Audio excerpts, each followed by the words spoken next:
pizza, and it's a Chicago-style pizza, square and everything. And you pick it up, and it's hot right out the oven, and the cheese is really melty. I mean, it's really slimy, but it doesn't give me diarrhea like Little Caesars or Domino's does. So do you want me to keep that in the video? Yes. You have been asking us and asking us for a Get of Fenris episode. Here it is. We're doing it. Today is the day, and we have a returning member to the group. Welcome back, Sean. I'm glad to be back. It's been a long time. Yes, Yeah, it has. We got Sugar's daddy with us. We also got Grim with us. Hey. Yes. And Ryan loves playing the Get of Fenris. Ryan, let's begin. Tell us why you picked the Get of Fenris. Brian No Think is the main purpose. He loves playing DPS builds, and there you go. And then Sean, tell us why you picked the Get, because this was your first decision. It was my first decision, and it was kind of a hard decision to make because I chose to pick a Ragabash Get, and I feel like that is a fairly difficult combination, a difficult line to walk, because you have to have like the combat prowess, and you have to be brunt enough to be considered a good Get. But at the same time, you have to stay true to like the trickster Ragabash roots. So it's been an interesting balance to try to keep. Yeah, because when you read in the book, like the Get of Fenris hate people who fight with no honor. They hate liars. They hate turncoats. So being able to do both is a really hard role to play. It's like a more political Ragabash in a way. But this is what I really, really like about the Get of Fenris. Anytime I ever talk to anyone who's new to Werewolf, I will recommend play the Get of Fenris, because that is the easiest tribe to understand on a surface level, but it turns out this tribe is way deeper than anyone gives it credit for. There is so much stuff to this tribe. I think the Fianna is the simplest one. The Get of Fenris, it's simple, and then you go more into it, and you find out all this stuff about the Get of Fenris, and that's what keeps you coming to it. Yeah. The lore. It's got some deep lore that's very entertaining, especially if you like the Norse mythology aspect to it. Like, there's a lot there that you can get into. This is a call to action. Get your hands on a copy of first and second edition Get of Fenris. Both of these books are fantastic. Yes. Like, I was reading, and in preparation for this episode, and I'm going to pull it up on screen, I was looking at the PDF that Johnny sent me, and the comic included in the, I think this is the first edition Get of Fenris book, I think, is the one you sent me, right? I did. The comic included in the beginning of is something called Sergeant Rage and His Killing Commandos in The Fall of the Werewolves. And just look at this fucking picture. This is one of the hardest fucking things I have ever seen in my life. Look at these other pages I'm sending you. Look at these pages. Yeah. These up on the screen. Like, so I think this is a good thing to start the episode with. Demystifying the whole postmodern bullshit idea of the Get of Fenris being the quote-unquote white supremacy tribe, which is fucking not what it is at all. Yeah. You are talking out of your ass if you say that. Look at this at the bottom of the first page I've got on here. For Gaia, Fenris, and country, kill the Nazi cowards. And you've got werewolves with a bandolier and one of them holding a fucking Tommy gun. That shit goes so unbelievably hard. You've played telephone. You know how that works. Where you whisper something in someone's ear, that person whispers it to another person, it goes around to 15 different people, and then by the time it's that person 16, the message is completely different. There is a group that we're going to get to eventually, called the Swords of Heimdall, and I'm going to go in depth with that one. But I don't know who the fuck started this. I don't know who the fuck started saying this, but a lot of people see the Get of Fenris as a Nazi roleplay tribe, and that is not at fucking all what this is. Not even close. And people want to say, well, the Get of Fenris glyph looks like a swastika. No, it doesn't. No, it doesn't. You want to pull up the glyph right now? I have the glyph. What's up? I was gonna say, if you read the source book, there is mention of some Get of Fenrises fighting on Hitler's side during the war. They specifically say that this was seen as taboo by the rest of the tribe, and then these people were violently purged out of the tribe after the fact. It is there's no gray area here. Like, they are deeply against those who turned against. Absolutely. And we're going to talk about the penance crusade that they had to do because of that. That was their mistake. They own up to it, and then they paid off their own mistake in penance. But you see that? You see what I just posted in history pages? Yes. I had it up. I'll put it back up again. That whole red wolf with the glyph. Mm-hmm. That's what that glyph is supposed to be. It's a wolf opening its jaws, and yeah, it's kind of like a Rorschach blot when you look at it. Also, here's the thing. This is the glyph of the lupus breed in Werewolf. This is what it looks like. You put two of these together, what shape does it make? The Get of Fenris's glyph. That's what it is. They talk about it in 2nd edition, and then bring it up in Silver Record. What this glyph is supposed to be is that it is a wolf above wolves. It's a lupus symbol put above another lupus symbol to symbolize that one Get of Fenris can do the work of 2 werewolves put together. That's what that glyph is supposed to be. And when I first looked at this, I thought this was like a really stylized F, like for Fenris, the first time I saw it. Yep. Because, I looked at the Children of Gaia symbol, and I thought that big C in the glyph was like a C for children. And I never saw a swastika in this at all. So if you're seeing that, you're projecting. More than likely, I mean, yes. straight up, dude. It's you who's doing it. But you may be asking, is there anything kind of yikesy in this book? And I started looking through it, and the Get of Fenris, I'm going to preface this that these guys are heroes. That these are probably the best people fighting for Gaia. But as we said before in some episodes, this entire series takes a lot after Warhammer 40k. There is a lot of similarities between the two.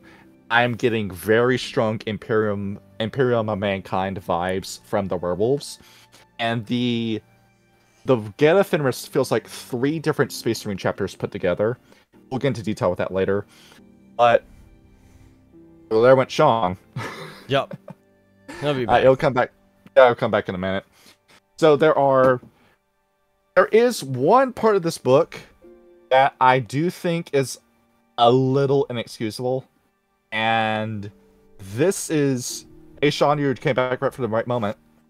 There's one part of this book that I feel like it is a little inexcusable, and this is a yikes for me. It's like when World of Darkness made World of Darkness Gypsies. Like, how stupid of an idea this is. So this is a flaw with the Get of Fenris. Alcohol tolerance and mixed heritage.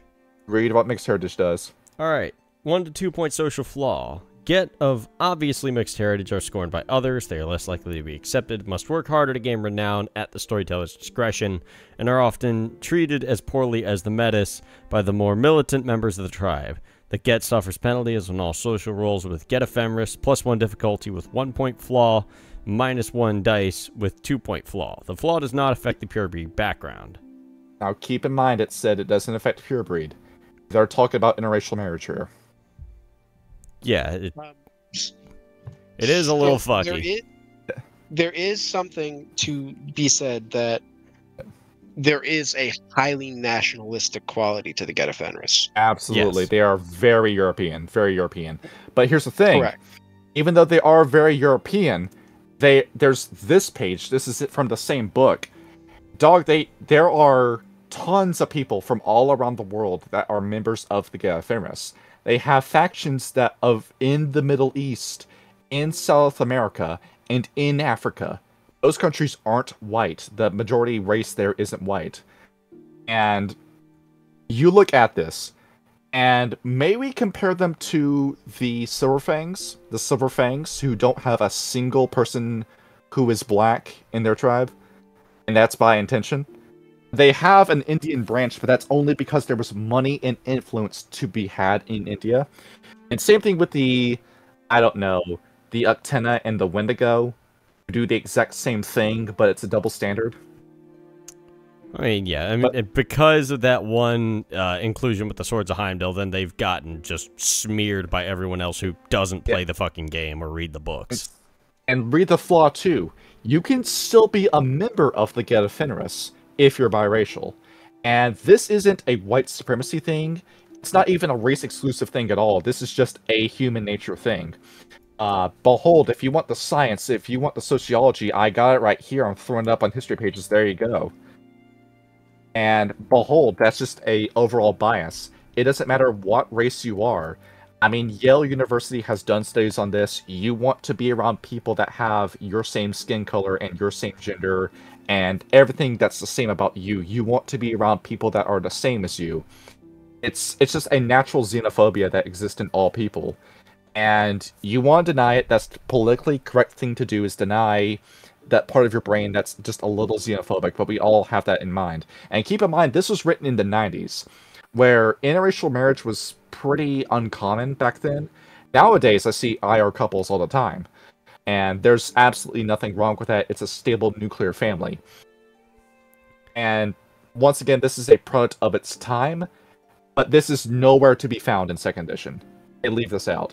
It's fucking weird and a little uncomfortable that it's a mechanic in the Get of Fenris.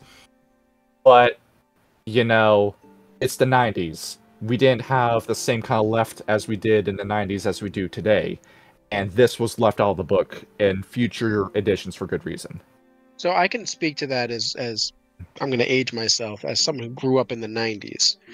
If you grew up in the 90s, you understood that there was a specific kind of your racist uncle.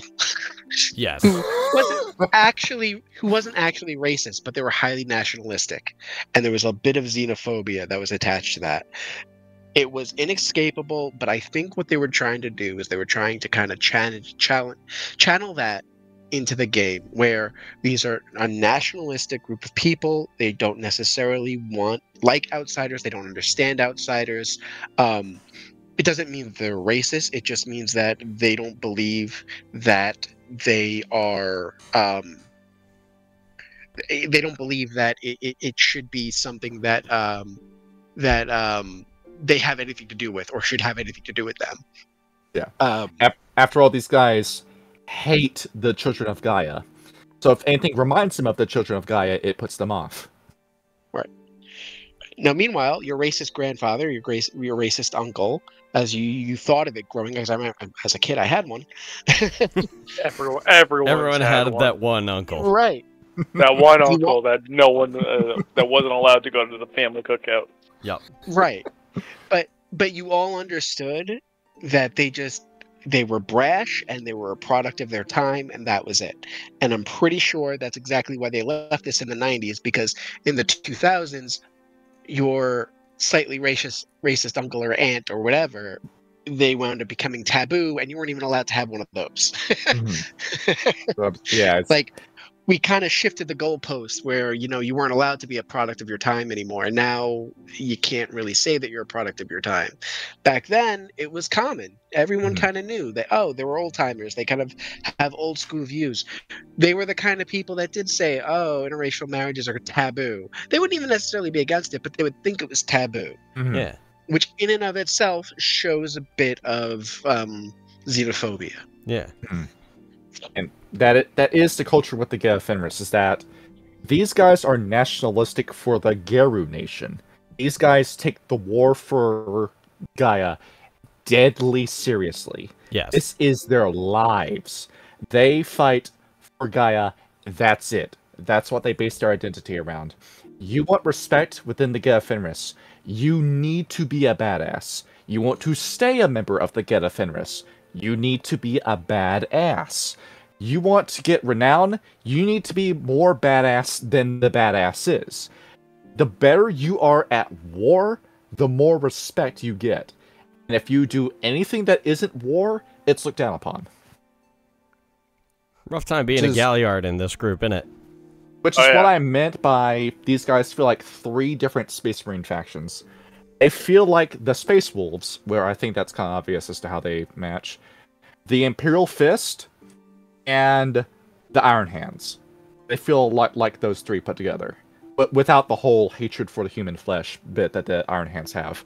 I'm specifically thinking of Ferris Manus, where he's a guy who says, "As a baby, I crawled my way out of the molten rock grave that I found myself in, and I made myself the leader of my own planet after I climbed the world's tallest mountain and fought a giant monster and gained hands that can forge anything. And if I can do it, so can you.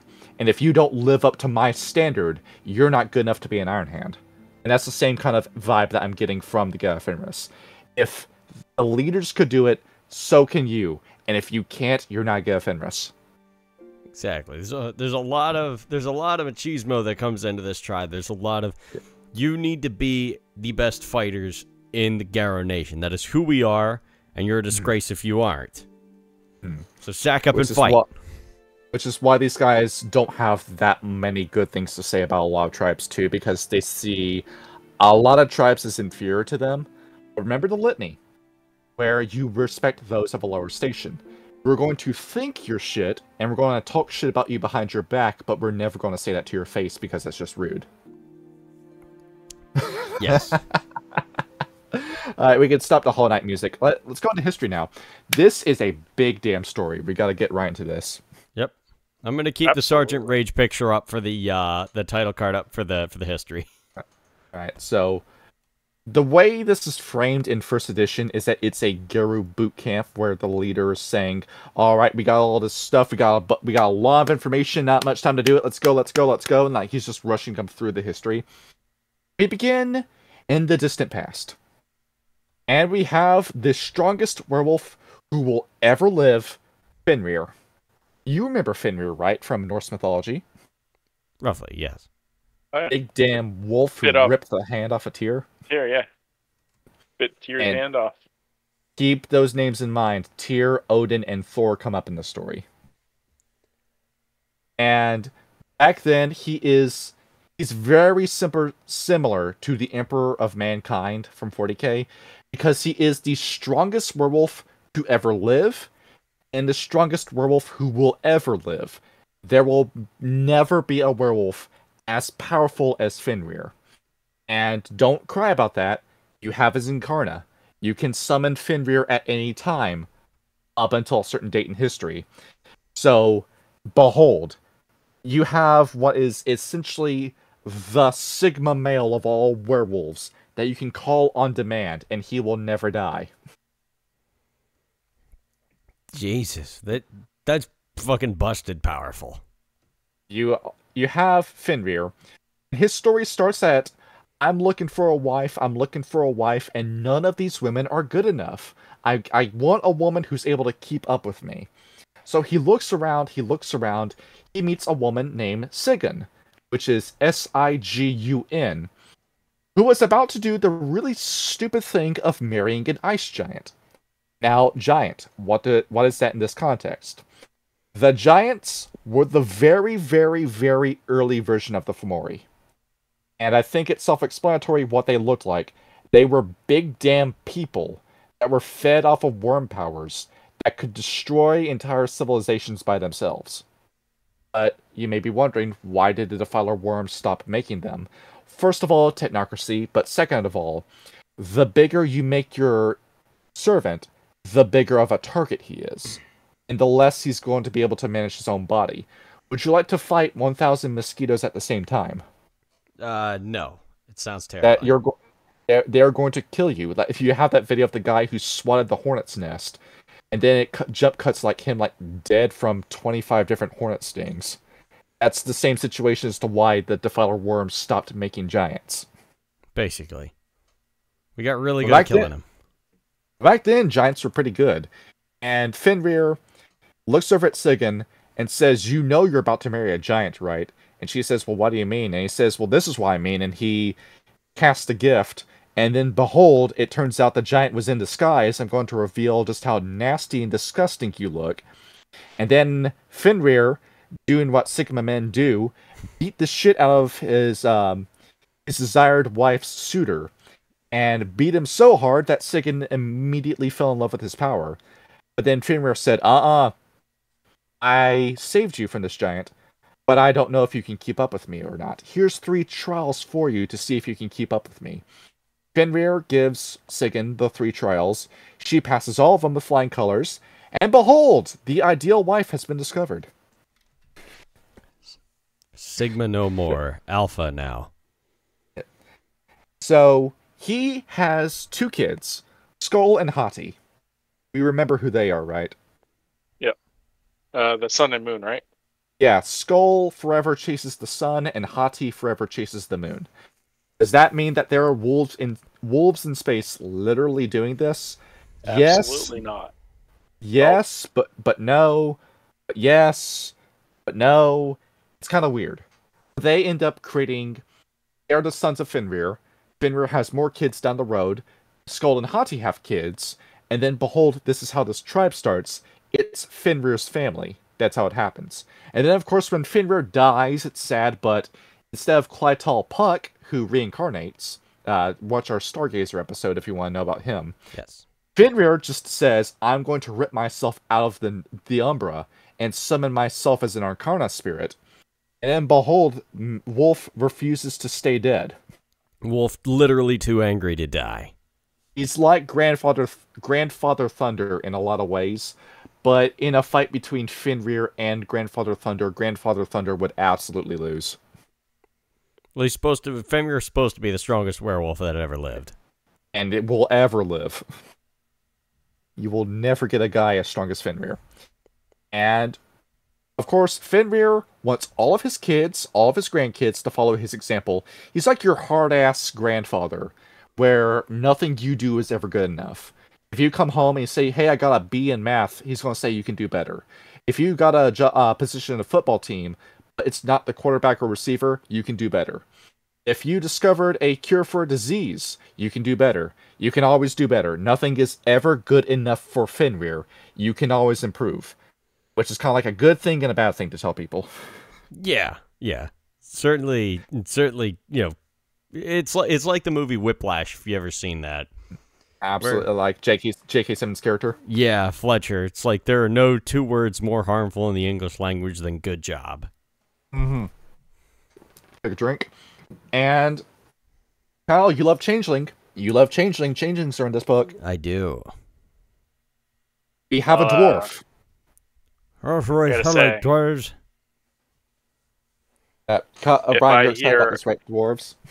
If I hear I'm disappointed, that kind of sours my mood. Yeah, What, you're dwarves? upset about the dwarves? No. Going back to what there's no 2 words that you want to hear. Good job. Oh, yeah, good job. Sorry about I'm just that. saying, if I hear I was muted when I originally said it. But if I hear I'm disappointing, that's right up there. Yes. Yeah, being disappointed is being stabbed in the chest with an ice pick. But dwarves are great as well. Yeah, it's the dwarves, known today as the Boggans. They bring up the Boggans in this book. And the Get of Fenris love the Boggans. And who doesn't love the Boggans, really? Embrace the dwarf pill. But on top of that, they like the Knockers just as much. Well, they build them cool stuff. And with the combination of these 2 changelings that count as dwarves, they start making really, really, really cool weapons. So Fenrir was okay with just, killing stuff with his teeth and fangs and claws forever. But the minute they started making weapons, Fenrir said, alright, let's pick them up, let's figure out how to use these. They make swords, axes, hammers, spears, and then they become really good at fighting with these weapons. And it's good that they're learning how to use these because they look across the street and they find out that humans are doing the exact same thing. We go into the Impergium. Now, Sean. Yes. Yeah, there we go. Did the Get of Fenris participate in the Impergium? I don't remember. Did they? The answer is yes, and they loved it. They loved killing those humans. They absolutely loved going into the battlefield and stabbing these guys, smashing heads, chopping off limbs. It was war, and it was great. I mean, that checks out.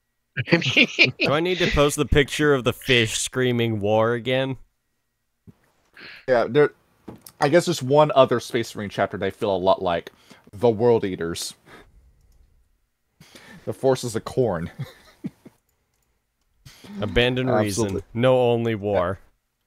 Go to war. That's the moral of the story. Go to war. Yes. The Get of Fenris had a fun time, so can you. And the Get of Fenris realized that they really, really like war. So they start thinking, well, when's the next one? The Surfangs say, don't worry, we got another one lined up for you. It's the War of Rage. Go out and kill these other changing breeds, and the Get of Fenris say, can do, and they do just that. They go in, and they are the tribe that is responsible for killing the Gronder, the Wereboar. They are the tribe responsible for doing that. Yeah, nice going, Get. Well, the thing is, the Gronder kind of sucked to begin with. They weren't exactly good at anything in particular, so, you know, if we needed to lose... If we need to lose a changing breed, Ryan's right, that would have been the one to lose.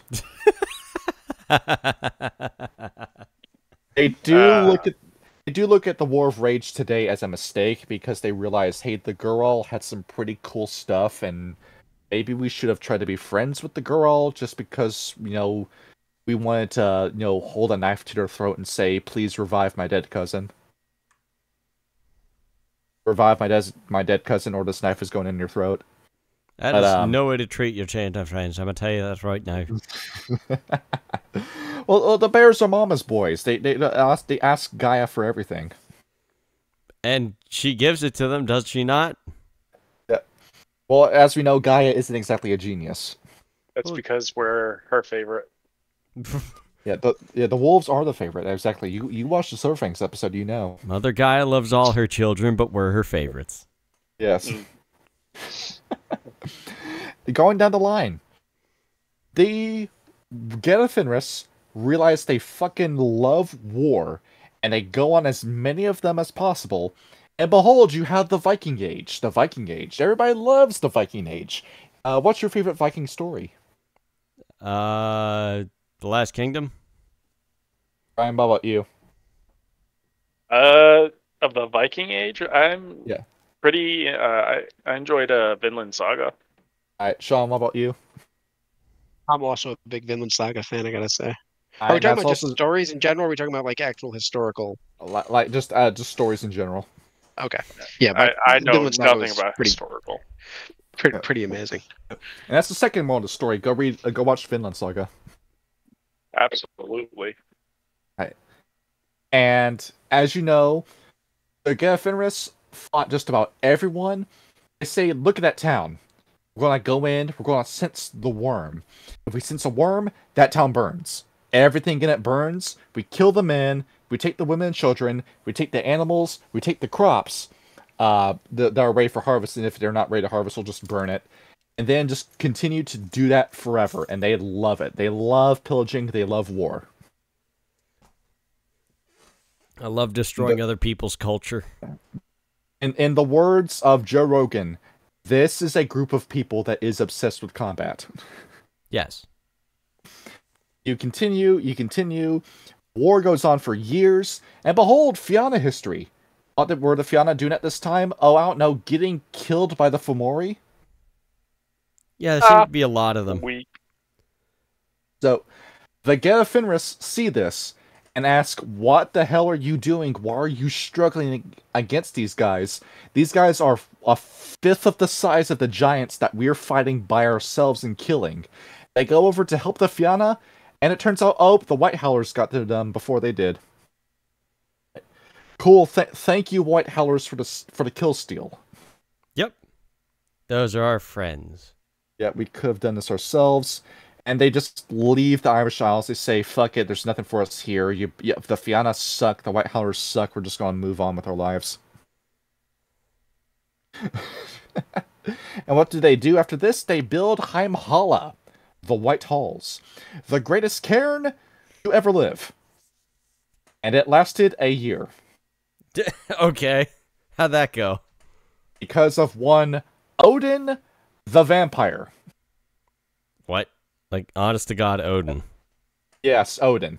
You guys played God of War Ragnarok, right? I did not. I don't have a PS4. I did not. Or a PS5. Mine did, right? I Mine, didn't. you don't say. What's up? I'm sorry, I But- got distracted. You played God of War Ragnarok, right? Oh no, I want to so bad, but my PS3 is down, and I'm no. Oh no, sorry, my PS4 is down, and I'm not getting a PS5. So here's this picture. Put them up on history pages. And He's a scary God- looking motherfucker. have him up on screen for this part. Yes. The God of War Ragnarok depiction of him is pretty accurate to the character in here. He's a gangrel vampire in this one. He's 4th generation. Strong as hell, dude. Yeah. The thing is, Pretty scary.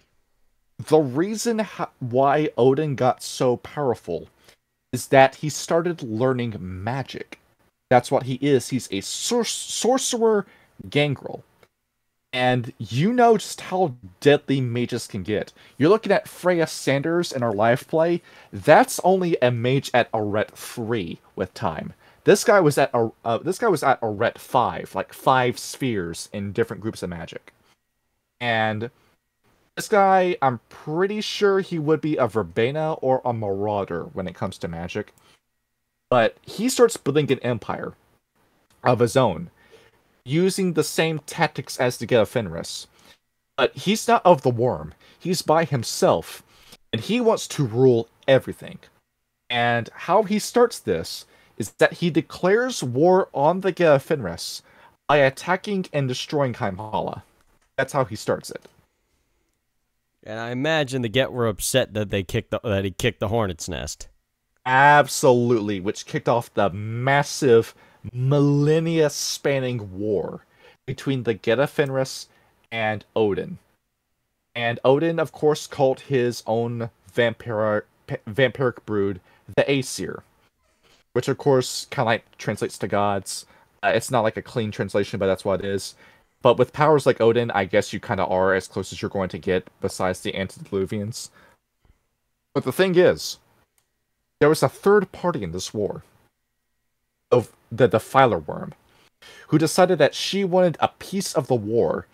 And while Odin and Fenrir are fighting, giants are coming in and breaking up the fight and attacking both of them.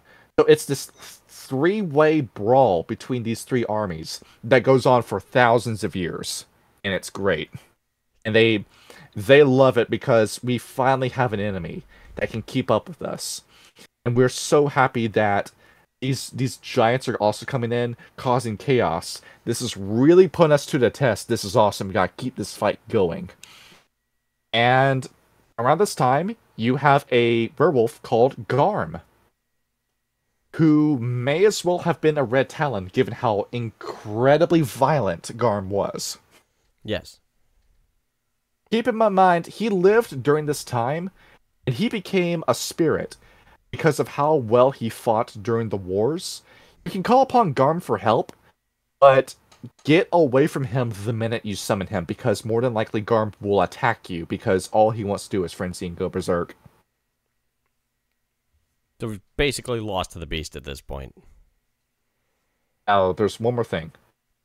There was a fourth party to the war. Loki. I'm already chuckling about this. Yeah. So Loki Go ahead. Loki was a Get of Fenris Ragabash, who his whole motivation is that he wanted to cause chaos. He just wanted to cause just pure, flat-out chaos. He's a lot like Tzeentch in a way. But Loki decided that he wanted to play all three sides against each other. He was a triple agent. But he never got worm corrupted. He never became an abomination. He never even got ghouled. And he still kept all of his powers. And he was going around revealing intel on all sides, causing as much chaos as possible. and he became demonized by the Get of Fenris for doing one thing, causing a cairn to become compromised.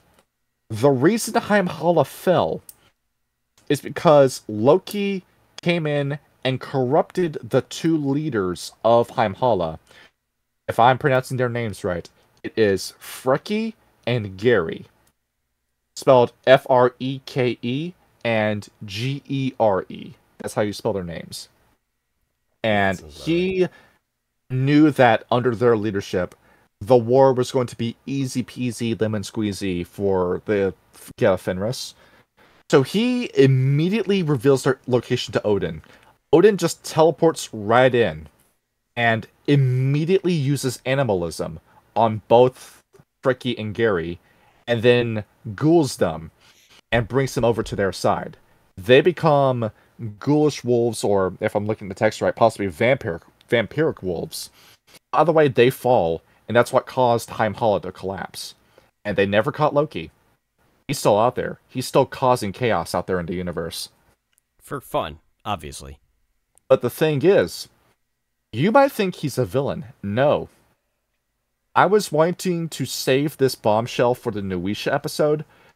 He's a totem for the Nuisha because of all the chaos he created.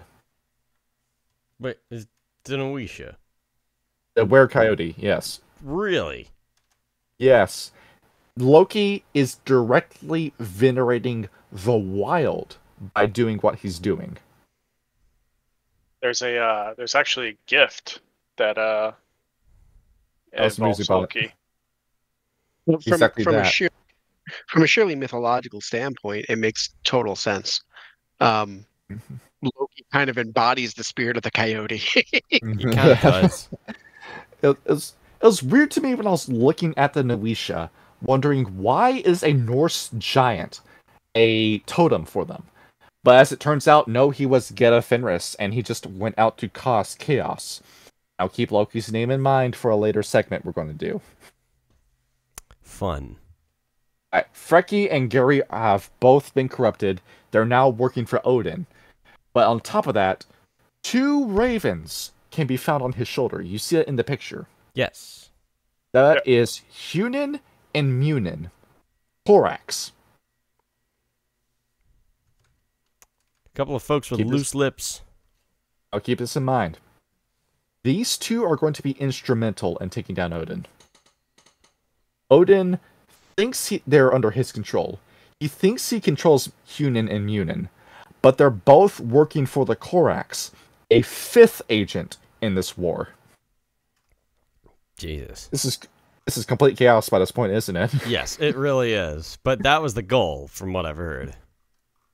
And of course, this war goes on for thousands of years, until eventually, the Get of Fenris finally reach Asgard. They attack, and they swear they killed Odin, but then they look around and say, "Where's the body? Where's the body? Where's the staff? Where's the birds? Where's Freki and Gary? What's going on here? Why is this stuff missing? Did you kill Odin? Well, I thought I killed Odin.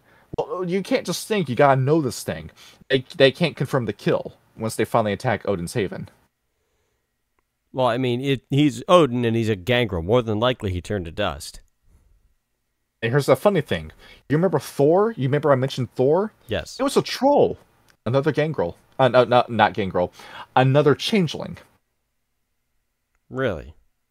Now, they bring up trolls, but they're talking about a different troll. They're talking more like along the lines of like the D&D green mutated warty troll, which was a type of Fomori way back when. There's the other troll, which hadn't been created yet by the time this book was made. A blue troll with the blue horns, modeled after Howie Mandel and Little Monsters, that was helping the Get of Fenris the entire time. That was Thor. That's kind of interesting that they decided to make him a troll. That doesn't make a whole lot of sense, but... Yeah, and also around this time, the Get of Fenris they look at modern day Norse mythology and say, "You got this all wrong. That's not the story at all." That's probably why they base so much around it. Just be like, I showing you the right way. Yeah, I'm going to show you the real mythology. And it's interesting mythology. I'd recommend like getting second edition, reading this for yourselves too.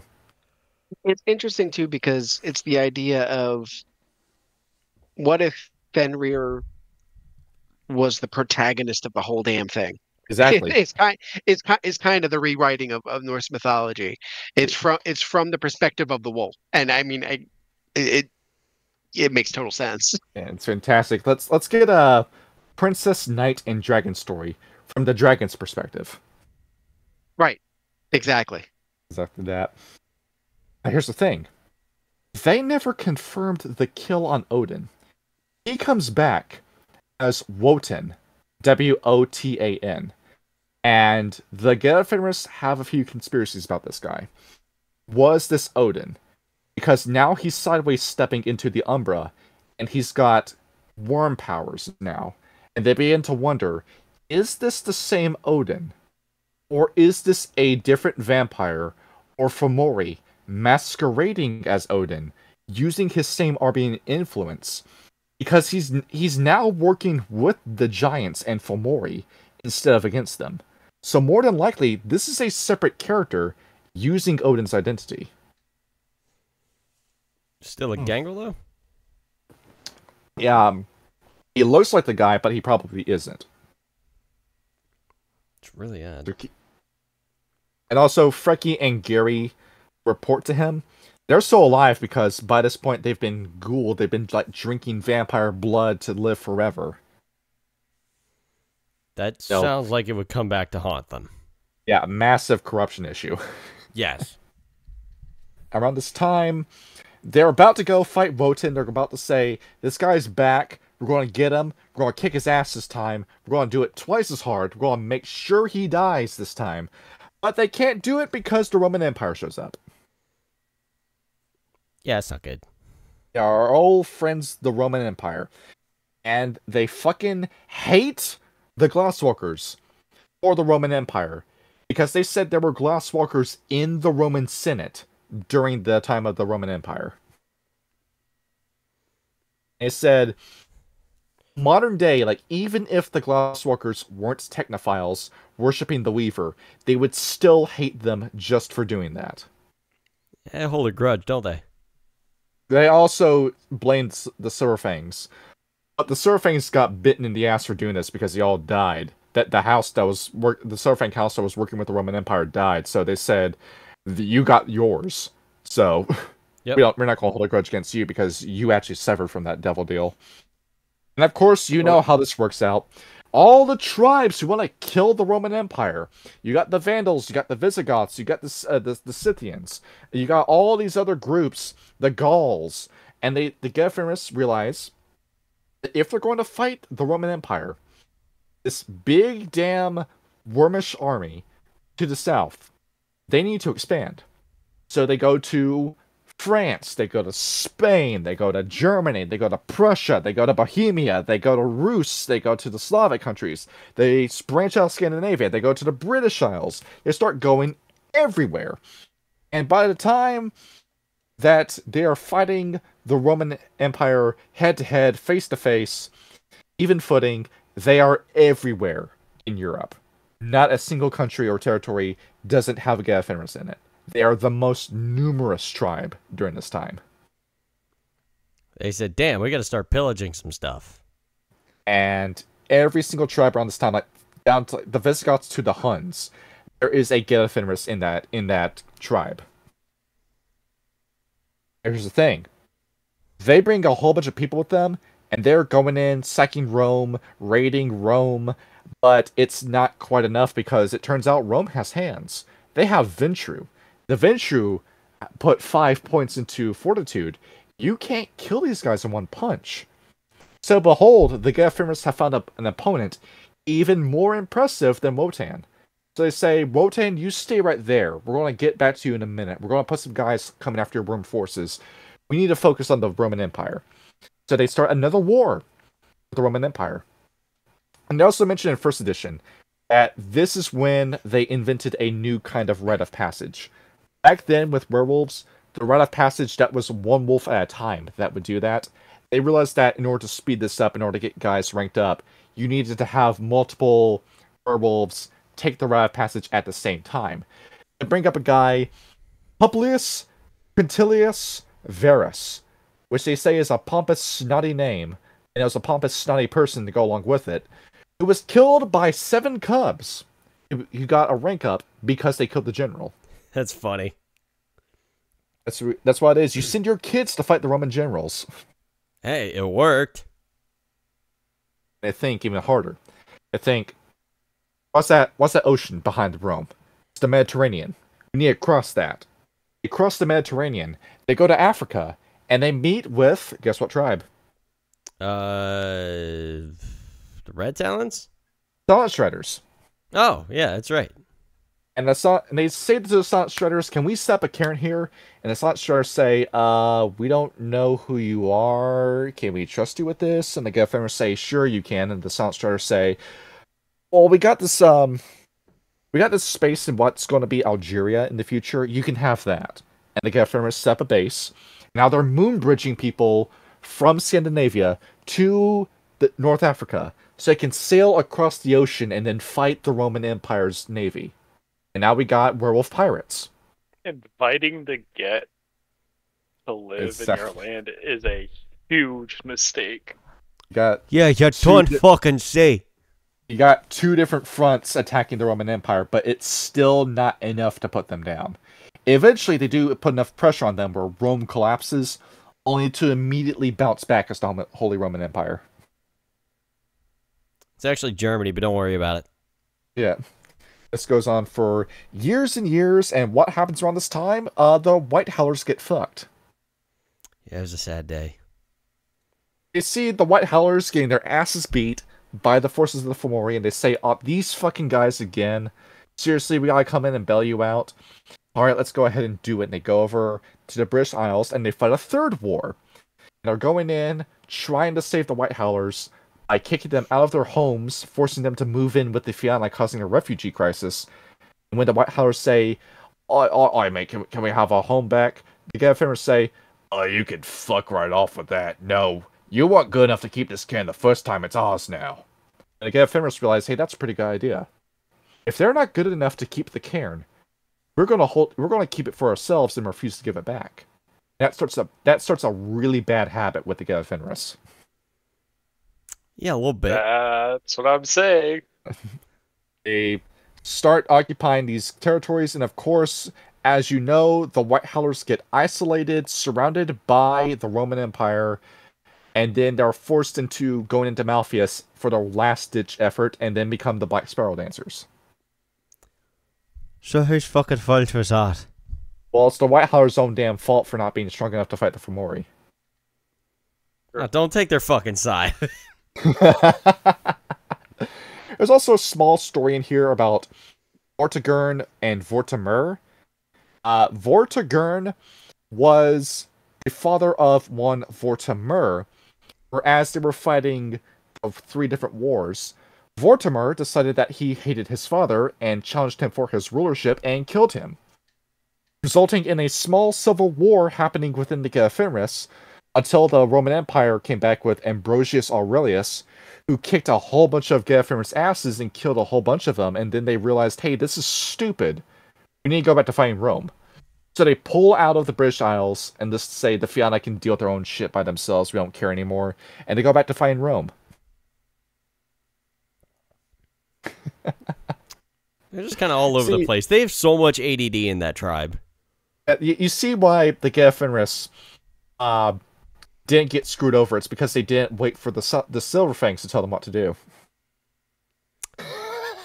Yeah, that was our fault. Yeah. This is why you don't listen to Dementia Man. You don't listen to a thing he says. Oh, no, we don't anymore. And while they're fighting the war with Rome, they start looking around and say, what's this thing that the Romans are doing now? They've got this guy. I fucking love this, dude. What's this? In 2nd edition, this starts at on page 27. They're referring to them as the Legions of White Jesus. What? This is the thing. The Get of Fenris are based as hell in this moment. Because they say, we don't worship Jesus, but the Silent Shredders have been telling us about Jesus.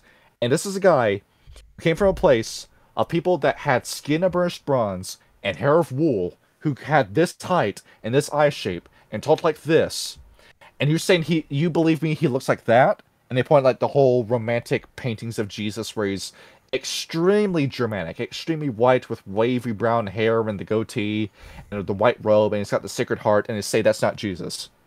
You want me to believe that's Jesus? That's not Jesus. Quite literally, they pulled an Uncle Ruckus on them. Hey, why God bless you, Robert. Exactly. They got first have like a basis hell W moment there. God damn it. So they look at these guys and say, "You're fucking stupid for doing this." Behold, the Roman Empire, the Holy Roman Empire, the center of degeneracy and stupidity. They are fully convinced that they are the good guys in fighting the Roman Empire. Ignore all the war crimes they may or may not have committed. They didn't record them in the books. Hey, look, it's only a war crime if you lose. But then 793, there's stuff going on in the British Isles again. We got Hadrian's Wall. We've got just spread of Christianity. We gotta go over to Britain. So they start a fourth war in Britain. Well, technically it's the third war, but it's the fourth war now. We've got Scandinavian kingdoms. Nobody can decide who they want to be king. We're going to start a war in Norway. We're going to start a war in Sweden. We're going to start a war in same as place. Gardar, which is present-day Russia and Ukraine. We're going to start a war in Denmark. We're going to start a war in Ireland. We're going to start a war in the Frankish Empire. We're going to start a war in Germany. We're going to start a war in Normandy. We're going to start a war in the ocean. And we're just going to go and have war everywhere. And it's the best days of our life. The entirety of Europe is at war, and it's beautiful. These are the best days of our life, said the Get of Fenris. They're having a good time. Having a good time by Queen starts playing over the radio. And that's the moral of the story. You got to go to war. Yes. I mean, if Now- you want to be happy. The Get of Fenris are at their happiest when they're killing somebody. And what happens after this? Iceland, right? Yes. The Get of Fenris sail to Iceland and say, this place is pretty cool. How about Greenland? They sail over to Greenland, and who do they meet? The Wendigo. And like, who the fuck are these people? Yeah, and they start looking at the Wendigo. They're very confused. You brought this up in our Wendigo episode. And this is historical. The Vikings traded with the native Canadians when they first met them. Yes. Said, we got weapons, we got metal, we're metallurgists, we've got jewelry, we've got shields and armor. Let's trade them for your food and knowledge. And they start talking with the Wendigo. And they hit it off pretty well until that one bitter winter comes around. The Get of Fenris say, hey, it's getting kind of cold here. Can we get some land on Canada? And the Wendigo say, you have one spot in Nova Scotia, that's it. Hey, we're getting a lot of people immigrating to Nova Scotia. Can we have some more land? Wendigo, look. You can have one more spot further to the south. That's it. You're not going anywhere else. The Get of Fenris, of course, send more people. They look at the Wendigo. Hey, we're expanding. We've got a lot of people coming in over here. Can we have some more space? And the Wendigo say, no! You can't have any more space. So the Get of Fenris say, okay, well, thanks a lot, Dick. Look over at the Croatan. They walk over to the Croatan and say, hey, friend, you remember us, right? We talked with your brother, the Wendigo. We've got a lot of people immigrating from Europe. Can we have some space here? And then the Wendigo find out about that. It pisses off the Wendigo. They go have a fight with the Get of Fenris. That fight becomes a battle. That battle becomes a war. And then behold, the Get of Fenris are now at war with the Wendigo. So, you know who else is pretty nationalistic? Who? The Wendigo. The Wendigo. Absolutely. You have two ultra-nationalists fighting against each other.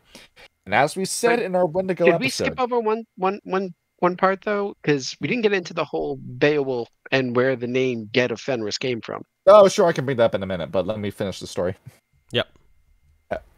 And as we mentioned before with the Wendigo episode, this is the one and only faction in World of Darkness to fight the Get of Fenris to a draw. If only they got out of Canada and did something. And the Wendigo it ends with them saying, "You get the fuck out of here, or we're summoning the Tupilok to hunt you down."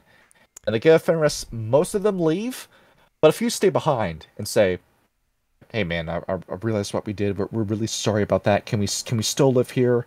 And the Wendigo roll their eyes and say, "Fine." And then that's where the Ymir Sweat camp comes from. And the two become pretty good friends after that, or at least those that stayed. The rest of the Get of Fenris hate the shit out of him. We'll get into that later. Now you brought up Beowulf, and that book is pretty fucking cool. All said and done. Correct. And the fact that, I mean, you have to assume Beowulf is a Get, because I mean, It's Beowulf. who else would he be? Absolutely. I've mentioned Beowulf a few times on this channel, and that book has 9 chapters dedicated to. And Beowulf was in the hall, and he drank the mead and ate the meat right off the bone. And a woman came over and put jewelry around his neck, and they all did a dance and sang a song and praised God, and it was awesome. Yeah. And that's what it was back then, Viking culture. The house, the mead hall, is the center of the community. You come here, you have a big feast with your family. It's a great time. Having a family meal is a pretty good experience to have. It keeps you mentally healthy. Yes. Eat dinner with your family. It's good for you. And then Grendel showed up. Oh boy. And then Grendel was this big damn worm monster who hated fun and killed a Get of Fenris. And Beowulf responded. Beowulf responded by getting up, shoving his hand between Grendel's collarbone and elbow, and ripped his left arm off with just one hand, and then proceeded to chase him down in the middle of the Scandinavian wilderness and beat him to death in the snow. With his own arm. Yes, like Quan Chi from Mortal Kombat. That's fucking tight. And behold, his name was Werewolf, and it's around this time that they had a visitor. I think this might have been a Sorfang, who came over and said, "Hey, why exactly did we call you?" And everyone stopped for a second's thought. Well, we didn't really come up with a name for our tribe now, did we? Start thinking. Ooh. We start thinking and say, okay, well, we're all the descendants of Fenrir, and that would make us Fenris, plural, and we're a group, we're a Get, so that makes us the Get of Fenris. And behold, that's the name. It took them several millennia, but they finally got the name. Yeah, it worked. And behold, it's simple as that. Better late than never. And then, of course, British Kingdoms. You love British Kingdoms, right? Yes, I've watched The Last Kingdom 3 times. Yeah, they tell the Fianna to fuck off. This is their land now. So we just lost our best friends and half of all of our fucking land. Wonderful. You spent all your time kissing up to the Silverfang, saying, Daddy Silverfang, can we please go to war? Please, Daddy Silverfang. Well, the Get of Fenris just did as they pleased. After realizing that the Fianna are a bunch of pussies, kicked them out of their home and set up the British Kingdoms. I like how they also went to war with the Fianna because they thought that they were pussies, and then eventually they were like, all right, we got to do some real war now. They just kind of called it off. Where the fuck are you going? I didn't hear the fucking bell. The Fianna need to grow a damn spine. That's the other moral of this episode. Hey, fuck all of you. And now you may be wondering, well, the Get of Fenris have been doing pretty well for themselves. Where does the tragedy come into play? We get to that now. The Binding of Fenrir. They finally found Wotan. It turns out that Fenrir has been on a quest across dimensions. He's been in space this entire time, looking for Wotan. He says he's not here, he's not on Mars, he's not on the moons of Jupiter, he's not even on Pluto. I'm not going that far out there, he can't be out there. Okay, let's check the Mage Realms. Okay, he's not in any of these Mage Realms. Let's check the Dreaming. He's not in the Dreaming. Let's check the Shadowlands. He's not in here either. Where the fuck is Wotan? And it turns out he's been in the Heimhalla this entire time. The one place they wouldn't fucking look. And they go into Heimhalla, and there he is. There he is. He's sitting there. He's got Frecky and Gary with him. And he's got another guy. Tyr. A one-armed swordsman. Or he would eventually become known as that. He had 2 arms at the time. Fenrir comes in with his best warriors and says, stay back. This guy's mine. I'm getting Wotan for myself. Initiative is rolled. Fenrir rolls first. He attacks Wotan, splatters him across the floor in one punch. That guy is dead as hell. He is staying dead. The thing is, this was a trap. Trekkie and Gary bind him with a silver chain that begins to constrict itself around his soul.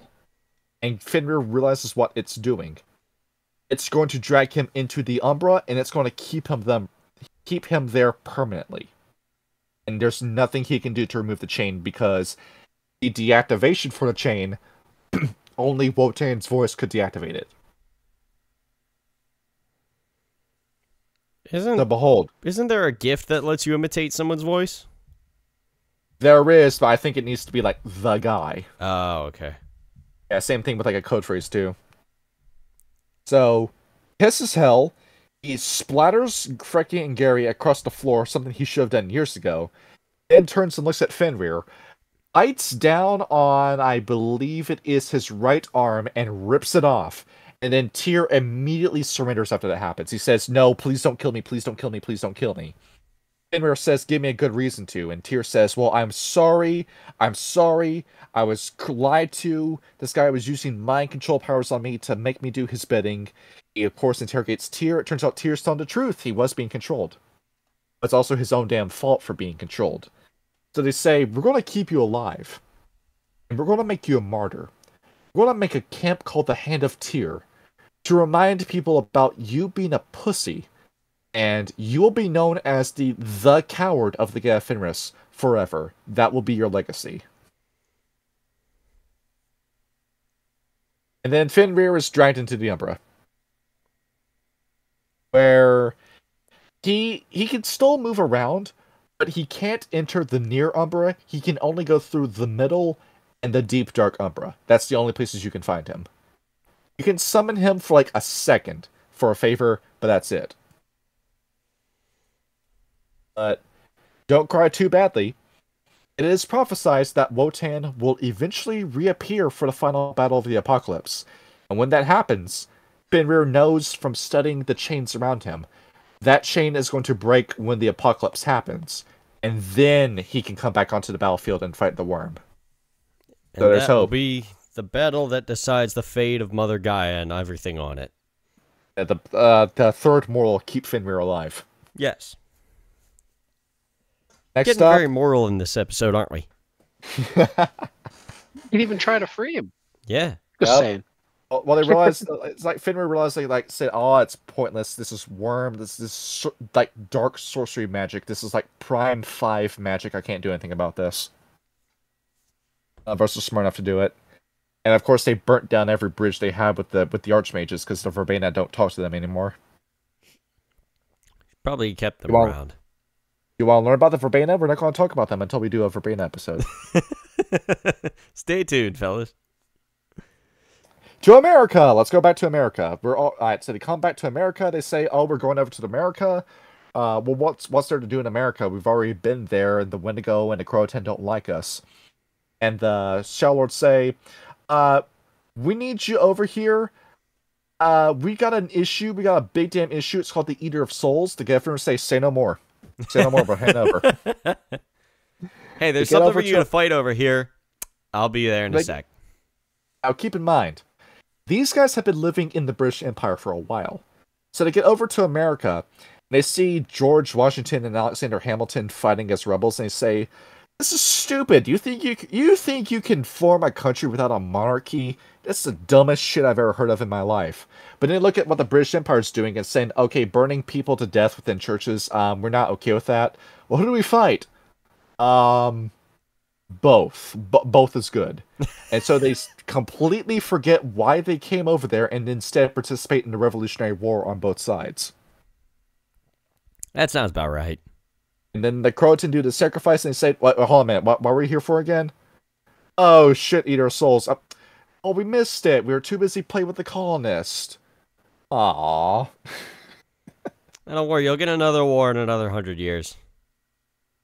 Of course, they did end up participating in the Civil War, where they looked over and they didn't like the Union soldiers because they were the kind of libertarian that say They're the same, like, who is the kind of libertarian that has the yellow and black flag? Oh, the ANCAP? Yeah, they were ANCAPs who say that Abraham Lincoln was the worst president for destroying states' rights. But they also didn't like slavery, so they said both sides. We're going to fight both sides again. They're just like, I don't care as long as I get to throw hands. When possible, they choose both sides. I mean, more fight to go around for both of them. Right.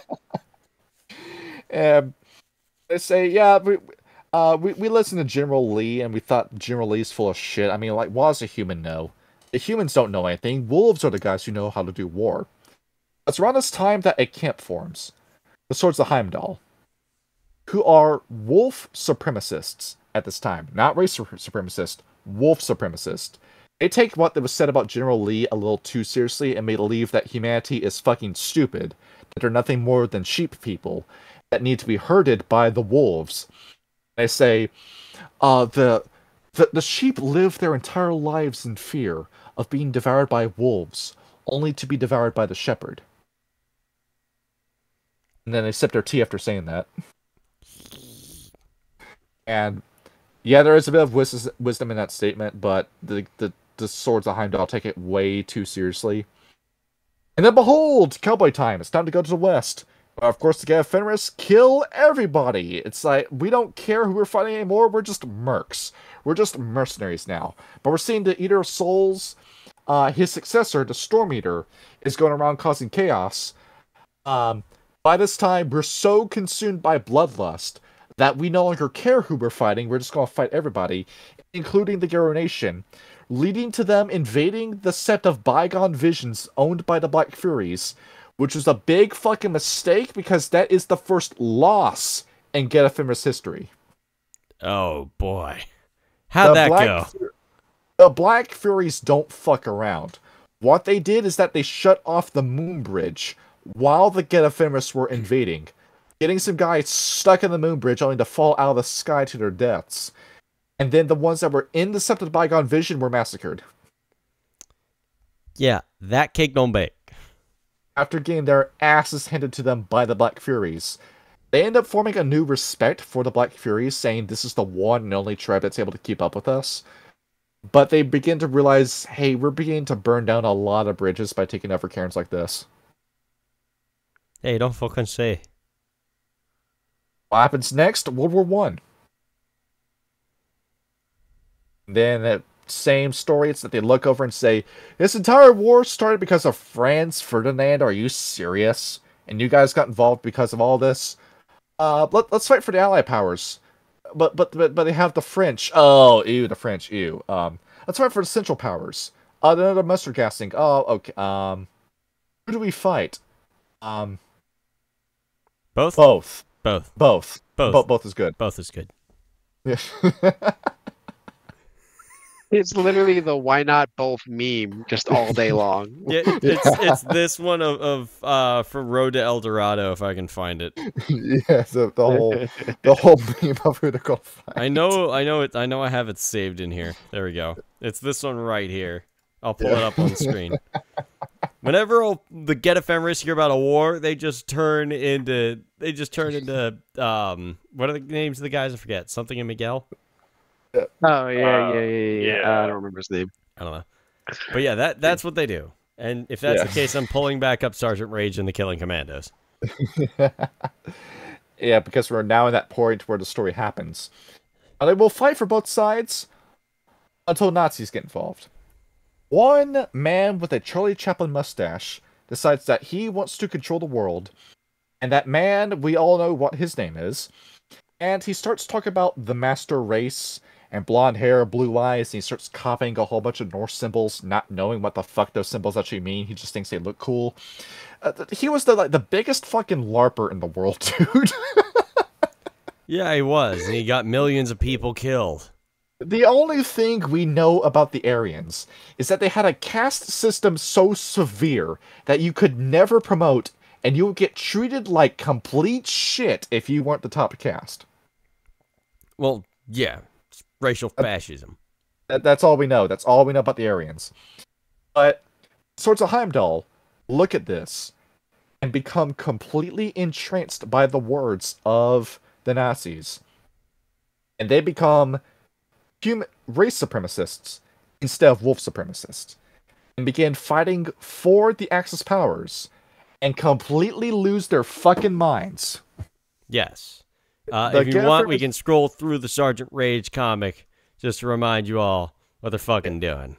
And you can scroll through it slowly, and like the Get of Fenris are pointing, saying, "You're listening to a human pseudoscientist talking about shit that he doesn't understand, and you don't understand it either. You only buy into this because you're resentful. You've got a sheep brain where you just believe whatever you're told." And they go out. The minute they find out the Swords of Heimdall are a thing, they kill as many of them as possible, but dealt damage is done. Because of them fighting the Swords of Heimdall, they get to the Silent Striders too late. Because the Silent Striders, guess what skin color they mostly are? Black and brown, who are targets of the Holocaust who are getting gassed into death camps. And the Silent Striders, of course, talk to everybody. And they tell everyone the story that the Get of Fenris sided with Nazism, which isn't the full story, but everyone else believes it. And the Get of Fenris are treated as persona non grata. A kill order is placed on the tribe because of that. And they hunt them all down like fucking dogs. And of course, the only reason why the Get of Fenris survived is because they are the Get of Fenris. Basically. So, 1945, you have D-Day. The Shadow Lords get their pound of flesh by leading the charge with the Red Army and taking over Berlin. You have the nukes. We both watched Oppenheimer. We know how that happens. Yep. And it's at this time that... What? I thought I heard something. Good. Yeah, good. 1945, the Surfangs make an executive order. The elders of the Get of Fenris are to have a trial where we're going to give them an option.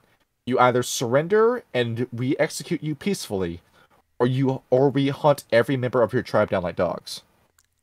And they of course come just members from every elders from every tribe, including Bonars, which kind of surprises me. And of course they got the stink eye from the Fianna, the Bonar, the Surfang, and the Shell Lord. And of course, the children of Gaia come up and say, "Well, look at their glyph, it's a swastika." And of course they say, "No, it's fucking not." And they explain to them what the glyph means. It's a wolf above wolf.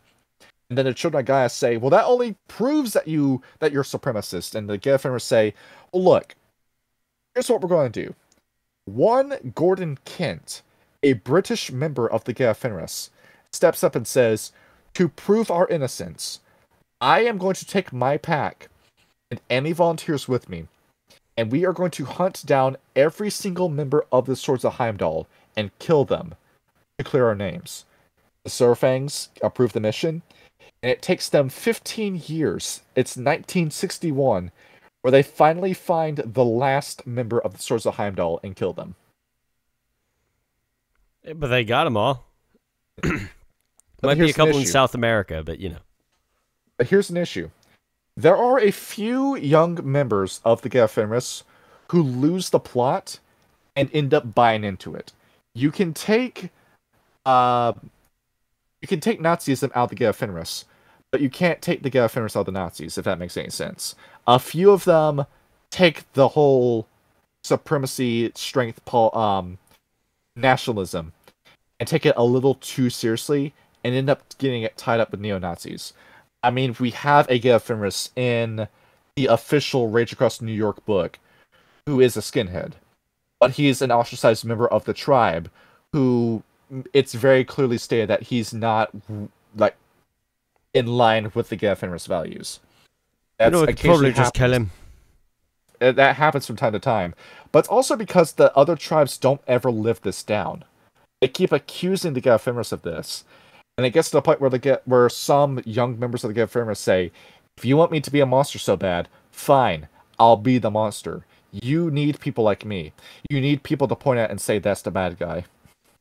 I'm quoting Scarface. But, John, we're seeing this too online where, like, it's gone from people trying to It's like, say, like, person A calls person B a racist, and person B tries to say, no, I'm not a racist. Now it's become person A calls person B a racist, and person B says, fuck it, I am racist. What are you going to do about it?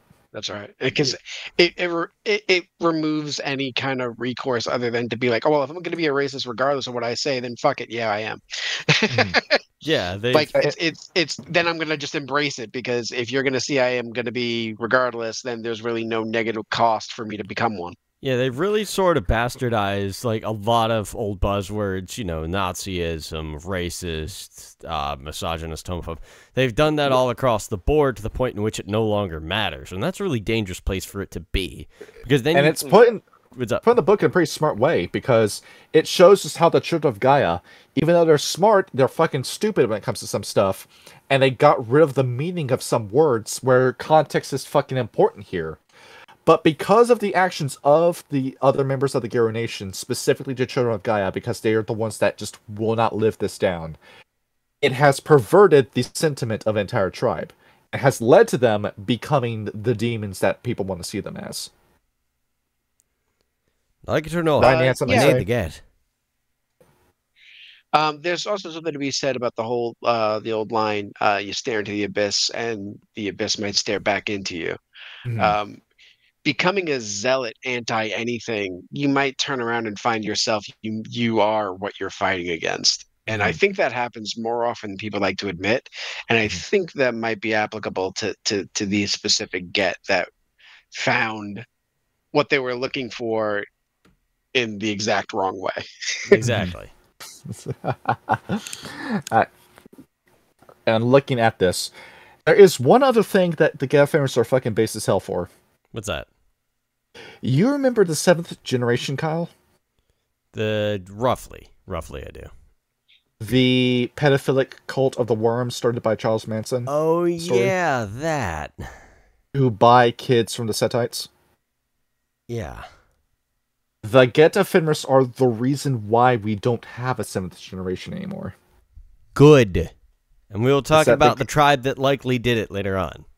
This is why I also call these guys heroes, because the minute they find out there's a demonic pedophilic cult, they drop everything and exterminate every single member of that cult. Absolutely. The Get of Fenris are at their best in their absolute, like, complete determination in being everything against the worm. Mm-hmm. Like, the worm has to go down. Exactly. They fight the worm in every single iteration it has, every time they see it, and it is literally the most noble part of the whole clan. Mm-hmm. They followed the part of the litany, fight the worm wherever it breeds and wherever it dwells, to a fucking T. Yes. And there's the end of the history. They bring up that in 2001, they began to notice something a little alarming, and that is the Thule Society, the wizards who worked with the Nazis. You, of course, want to say, like, oh, well, the Get of Fenris worked with Nazis. There are some other factions in World of Darkness that are quite popular that also worked with them. The Order of Hermes, the Verbena, the entirety of the Tenacracy, the Sons of Ether, the Virtual Adepts, the Tremere, the Zemichi, and the Bruja. Wait, really? The Bruja? Yes. That one threw me off. Why the Bruja? Yeah, little bit. The Bruja cling to any extreme political ideology because it's the new thing. They are literally NPCs who have the I support current thing chip in their brain. Oh, sorry about that, Agna. Yeah. That's all right. So, behold, if you want to get mad at the Get of Fenris for that, you have to get mad at every other one of those factions too. Yeah, Can't cherry pick with this one. Really can't. I mean, They say that Good. They say that the Thule Society came back, and they noticed that the Nefandi, the evil-worshipping wizards, are picking up their old textbooks and reading them out verbatim and getting their spells. And now they have a new target, the Nefandi. And if anyone can put down the Nefandi, it is the Get of Fenris. Looks like y'all got a new side quest. Yes, there we go. Kill the satanic mages. You know what I'm about to thought I'd help? And that's it for history. Yes, a lot of history on this one. A lot of history, and it was really good history too. And some really fucking cool art to boot. Absolutely. The artwork in this book is absolutely incredible. There's this is one British man I gotta post into the Discord. The copy image, and let me put this in here. So this is from second edition. Let me just go ahead. Please don't let this fuck up my Discord by being in two things at the same time. Probably won't. Let me paste this in history sheet. Chuck it in there. Let's see it. Oh, this dude looks fucking wild. Look at this shit. I'm the British man. I'm the football hooligan who hangs outside all day and talks about the London football team, and I'm gonna I'm gonna drink another pint and then I'm gonna fight a cunt. That's what he fucking looks like. That is one hairy individual. I've imagined like full on Billy Butcher too. At the same time, like the general like artwork for the Get of Fenris too. Yeah, I'm like putting up some images on the page. Yeah. This looks fucking tight. Behold, the Irish woodcut, not Irish woodcut, Scandinavian woodcut. Jesus, look at that. I love how it has like the real traditional depiction of the Viking up there in the corner with like the steel helmet with like the thing in the middle of the circular shield. It looks really convincing that it was like drawn by somebody who studied some Nordic artwork. And we have Grimm. Yes. Yes. That is one big scary motherfucker. That is Grimm. That is Grimm. Yeah, Jesus Christ. That is terrifying to look at. That's a scalp in his hand. Yeah, that doesn't surprise me. Oh, he's pointing at me. That's fucked. Yeah. You're next, dude. Grimm's great-great-grandfather. Yes. I love that this is like called Warmonger 2. We may begin quoting Sundowner now. Like the good old days after 9/11.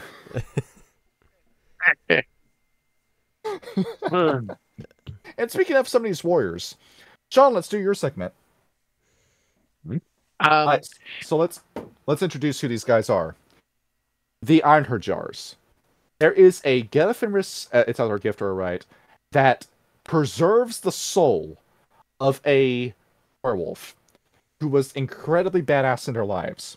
They preserve them so they can revive again during the Apocalypse's final battle. These guys are going to come again. Every single one of them is going to come again. Sean, pick the three you like the most. Three I like the most.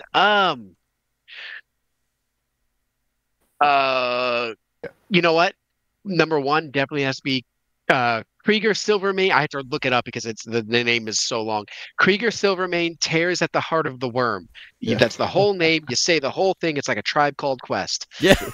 Or a pimp named Slickback. Or a pimp named Slickback. If I know, yeah, this is the goriest picture in World of Darkness, by the way. Please throw that on the screen. Yeah. Screenshot it if you can. Pull it up. I'm too zoomed into the PDF. Yeah, you tell the story. He's actually the only one that's still alive. He's not coming back. He's still here. Oh boy. Yeah. He was active during the Great Depression. Here he is. Oh Jesus. That's the goriest picture in World of Darkness. That is fuck, dude. That's a Ferrectoy he's killing, by the way. Yeah, look at that. That is messed up. He specifically is the one who started the whole we're going to track down and murder every single Nazi sympathizer within the Get. Like, he is basically the one who spearheaded it, and he's the one who freaking murdered the most Nazis, I guess you can say. He was Lieutenant Aldo Rain. Correct. He's still considered one of the greatest Get of Fenris alive today. He embodies every ideal the Get has for the most part. He's literally the most respected Get there is. Yeah, he's very old. He's about as badass as you can get. Um, and yeah, that was his big claim to fame, is that he was the one who forced the issue of the going after the Get that sided with the Germans. Hmm. Yeah, I was like I imagine as old as he is, he'd probably like walking around in Hamid form with like a cane, and he's got graying hair, and like people are holding the door open for him. It's like, oh, he's such a nice guy. And then those who actually know are like, that motherfucker stacked bodies back in the day. He showed those fucking bunker campers in Normandy who the fuck is boss. Yeah, You remember Cotton Hill from King of the Hill? And he's the guy who's at the party, and he looks at you and goes, "I killed 50 men." Because they blew my kneecaps off. That's exactly it. Second on my list, I got a special place in my heart for Brunhild, and she's a good place to segment into the fact that as far as being against sexism, the Get of Fenris are actually pretty equal opportunity. They don't really care whether or not you're a man or a woman. They just care if you can kill. And Brunhild could kill. She's got one of the great stories, just because her husband was killed by trolls, and she declared a fatwa on trolls. Oh, what? And she did. That trolls needed to die, and she basically just murdered all the trolls. Look at that. Somebody play She's a Lady by Tom Jones. But she is like the old almost like the spaghetti western revenge tale. Like, she is like the archetype for that. Like, her family was murdered, and it's like Taken, or like John Wick, but instead of a dog, her husband. Like, that's fucking she tight. she just what was it? I think it said here 40 trolls that she just took out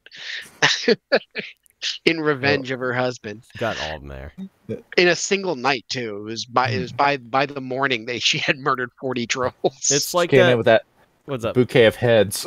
Yeah, it's like that one Russian woman whose husband was killed in World War II, so she wrote Stalin to have them build her a tank so she could go kill Nazis. she's kind of like the Simo Heya of her time. Yeah, kinda. I'm looking at this. Actually, Ryan, Sean, we have enough time for 2 more. 2 more you want to do? All right, that's almost all of them. Well, I'm looking at Gary Hunts the Hunters. Where's that one? Let me look. Hey, yeah. yeah. I was looking. I like him too. He's pretty cool. He basically, his name says what he is. Like, he lives in Alaska, and he basically just targets wolf hunters. like it's a complete you're gonna try to hunt wolves. Well, fuck you. I'm gonna hunt you. And here he is. With somebody's foot in his hand. Cutting the Achilles tendon. Look at that. Cutting the Achilles tendon so they will crawl away from him. Yeah.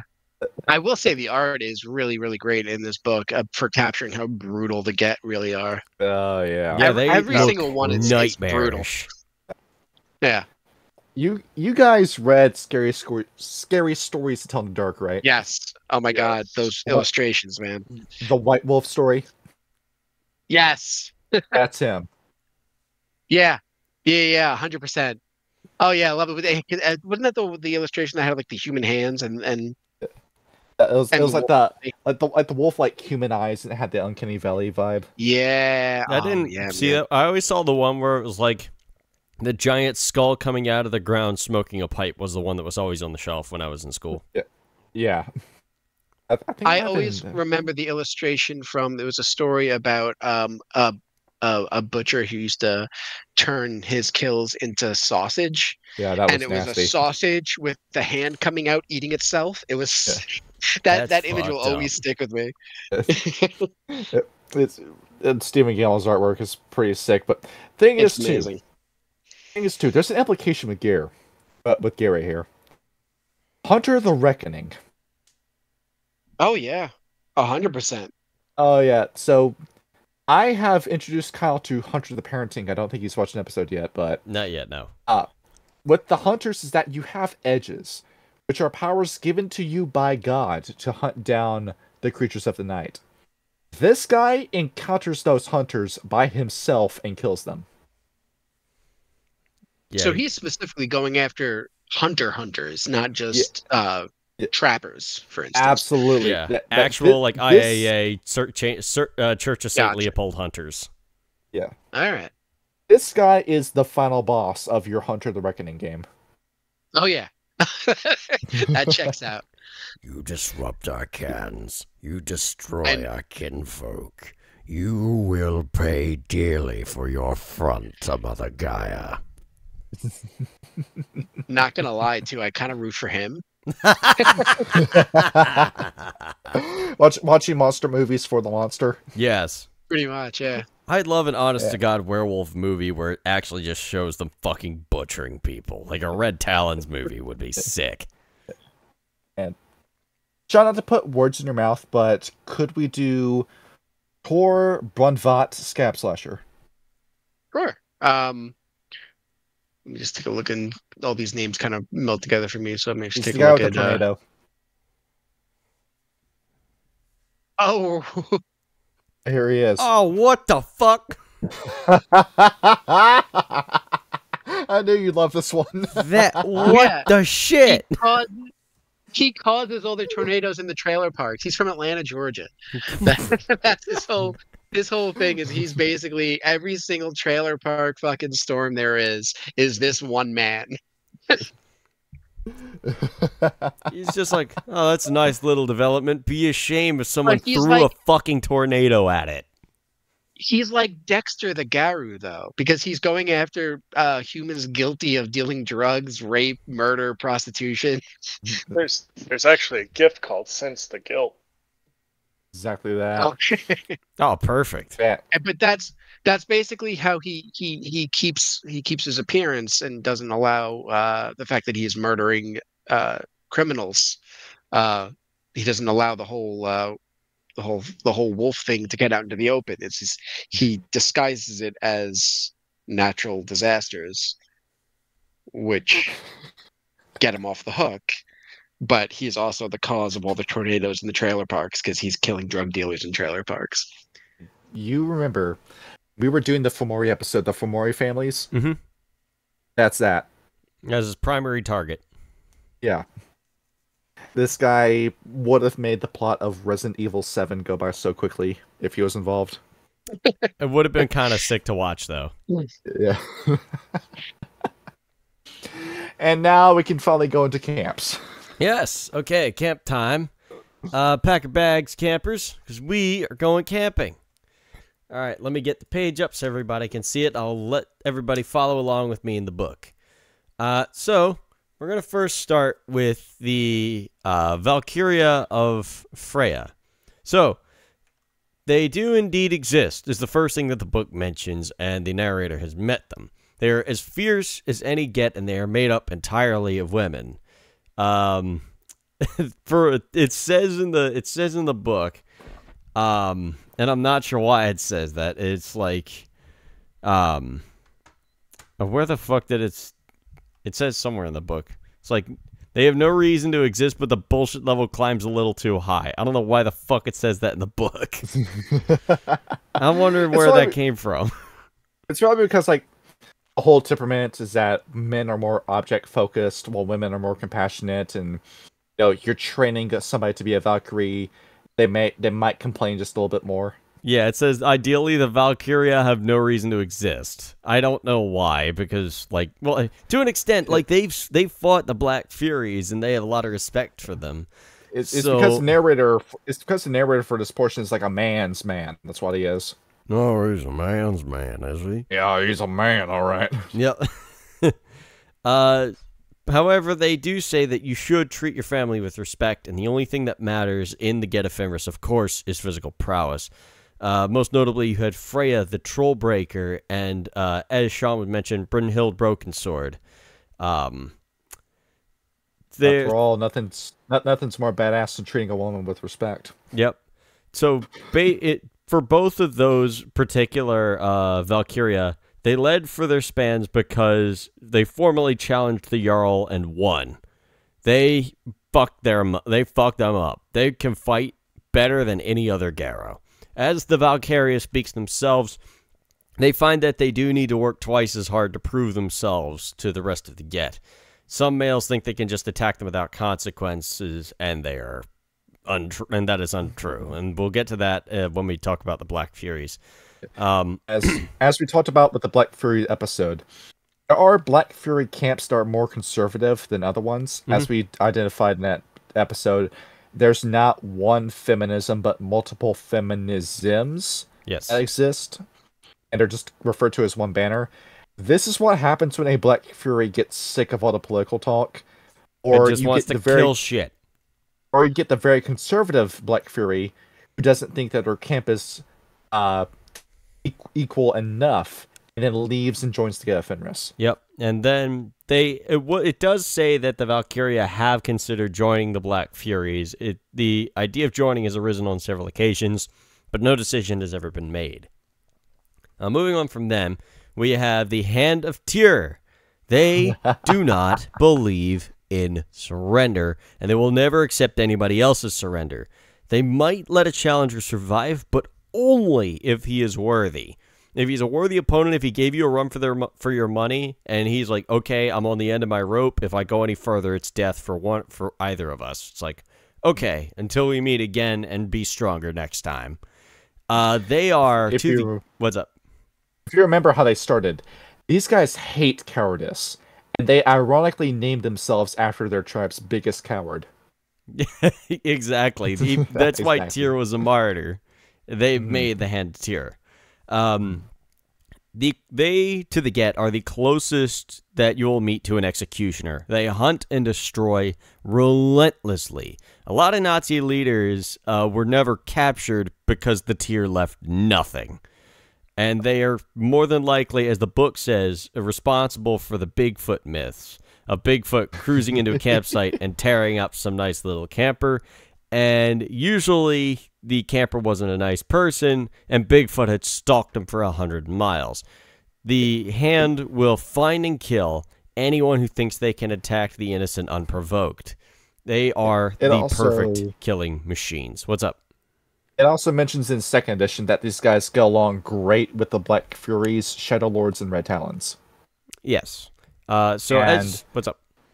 Funny thing about this too, like with what you're saying with the challenge stuff, I don't remember if you watched Fire and Ice, the Ralph Bakshi movie. I never got around to that one, no. I can see them doing what Necron does in that movie, where he's the villain, where he gets in a fight with Larn, the hero, a sword duel. But Larn loses, and he impresses Necron so much he says, "Nurse his wounds, make sure he's fully healed. I want to do that again." I haven't had this much fun in centuries. Yeah, I can see them doing that with their prisoners. And from the Hand themselves, they claim that there is no honor in attacking the innocent. Things Which like there isn't. Yeah, things like rape and murder must be punished at all costs. Cold-blooded murder and drug abuse need to be stopped, and they will tear the worm's roots from Gaia, so even the smallest ones can never grow again. Yes. Nafandi. Yes. If you are at all affront to the Tyr, they will kill the shit out of you. Speaking of killing the shit out of you, Mjolnir's Thunder. Hey, there we are! Ryan's camp. Hey, there you go, buddy. A classic. Thunder kills. That's just what it does. They are killing machines, much like the Tyr. Mercs. They will go into the most dangerous places that the Garrow know of and come back completely fine. They are the monkey wrenchers. They fuck up nests like nothing else. They just walk right into worm nests and have themselves a ball. As the thunder growls, the worm is everywhere and needs to be destroyed at all costs. Fight the worm wherever it dwells and wherever it breeds. A direct quote from the book, "What use is life if Jormungandr still surrounds Midgard? Ragnarok is on the way, so weaken the worm now where you can. Seek out the worm, destroy it where it dwells and where it breeds." Again, following that litany rule to a T. And Absolutely.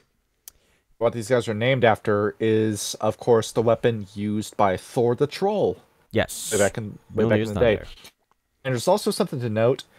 They kind of write about these guys in 2nd edition like they're the Get of Fenris anti-tribute, in a way.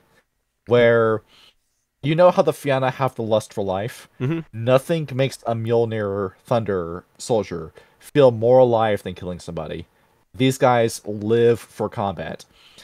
And whenever they're out of combat, they are the most bland, dull, boring people you can ever come across. They're not looking to make friends. They just want to fight. They just want to kill. Mm-hmm. So very much like the Sabbat in some kind of way. And then we have the Fangs of Garm. Their job is to, if the Hand of Tyr believes in avenging the innocent, Fangs of Garm intend to prevent the crime. Much like they're a lot like the Children of Gaia in their charitable ways, but they are far stronger-willed and far shorter fused. They're not pussies. Exactly. And even still, as from all the Get of Fenris, they are the best suited of the tribe for negotiating with other tribes. They founded organizations and charities in order to protect others from the worm. They organize neighborhood watches. They work as counselors for struggling people. They look out for wolves and humans alike. Garm will one day avenge Tyr's wrongs to Fenris, and rage must be controlled, or it will haunt you even after death. And that's kind of like the thing as to how versatile the Get of Fenris is. Mm-hmm. Behold, the social Get of Fenris. Yes, if you have a political thriller type of game, play a Fang of Garm. Yeah, see, it can work. It can absolutely work. Yes. The Fangs themselves speak, and they say they do not believe that the worm's only threat comes from Banes or Fomori, and they are correct. And that the tribes must work together to defeat the worm. And the most dangerous enemy is their own rage. Their powers were given to them by Fenris themselves, but it is Garm who guides them, and warning them of their own dire fate should they lose control. So, what's up? It's the best name in the book. Garm? Or Fangs of Garm?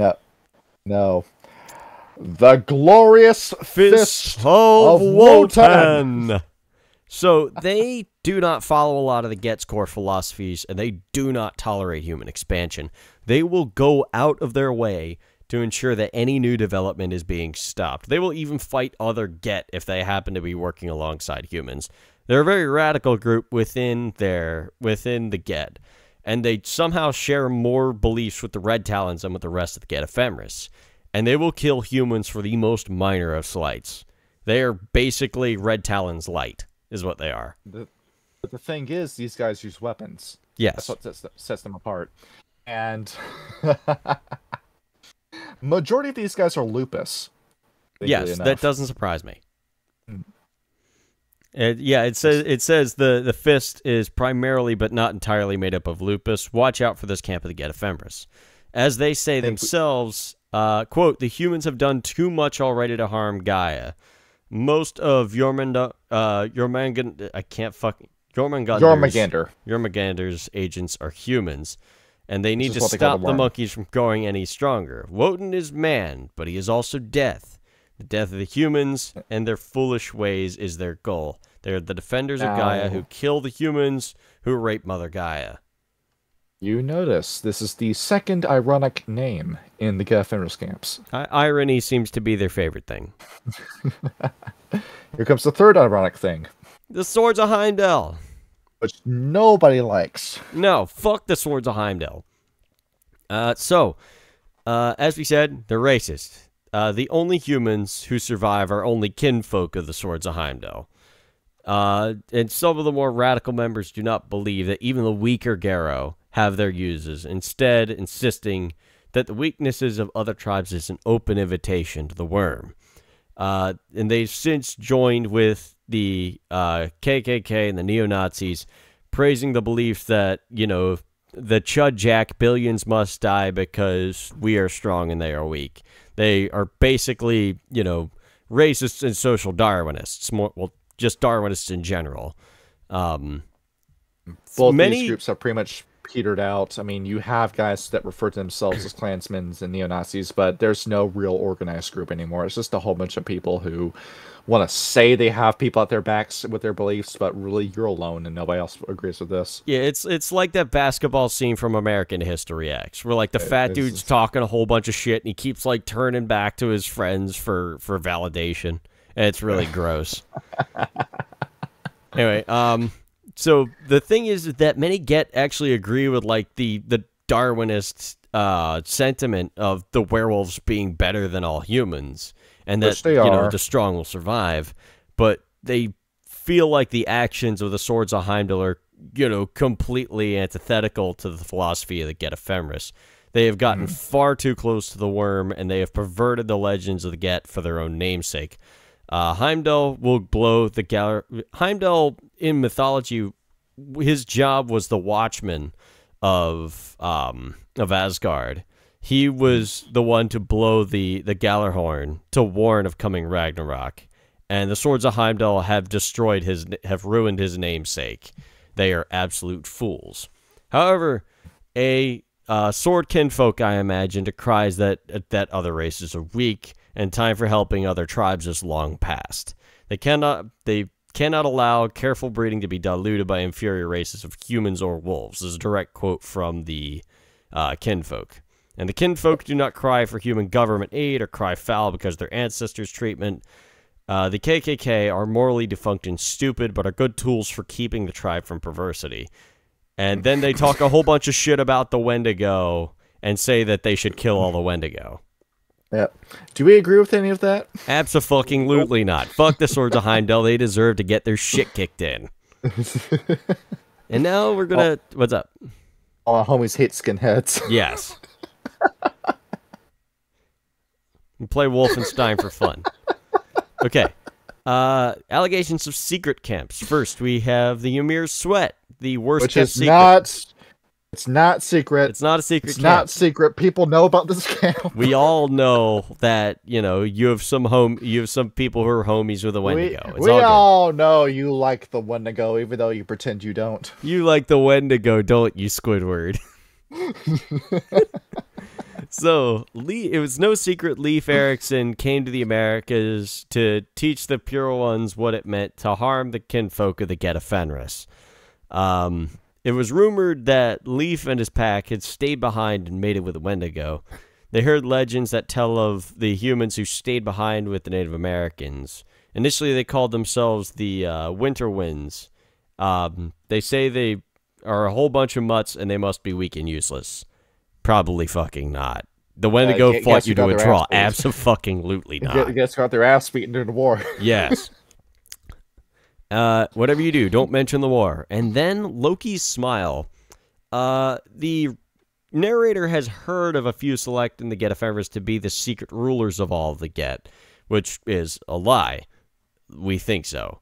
A group that is so enigmatic that the books themselves have no information on them telling you what they are. Yes. Any such group would be killed by the Get for their treachery. Like I said, the Get hate turncoats. They hate them. The Get are nothing if not warriors, and warriors must be honorable, and they are not to be treacherous like the Shadow Lords. If someone claims to be a Loki's smile, collect his head.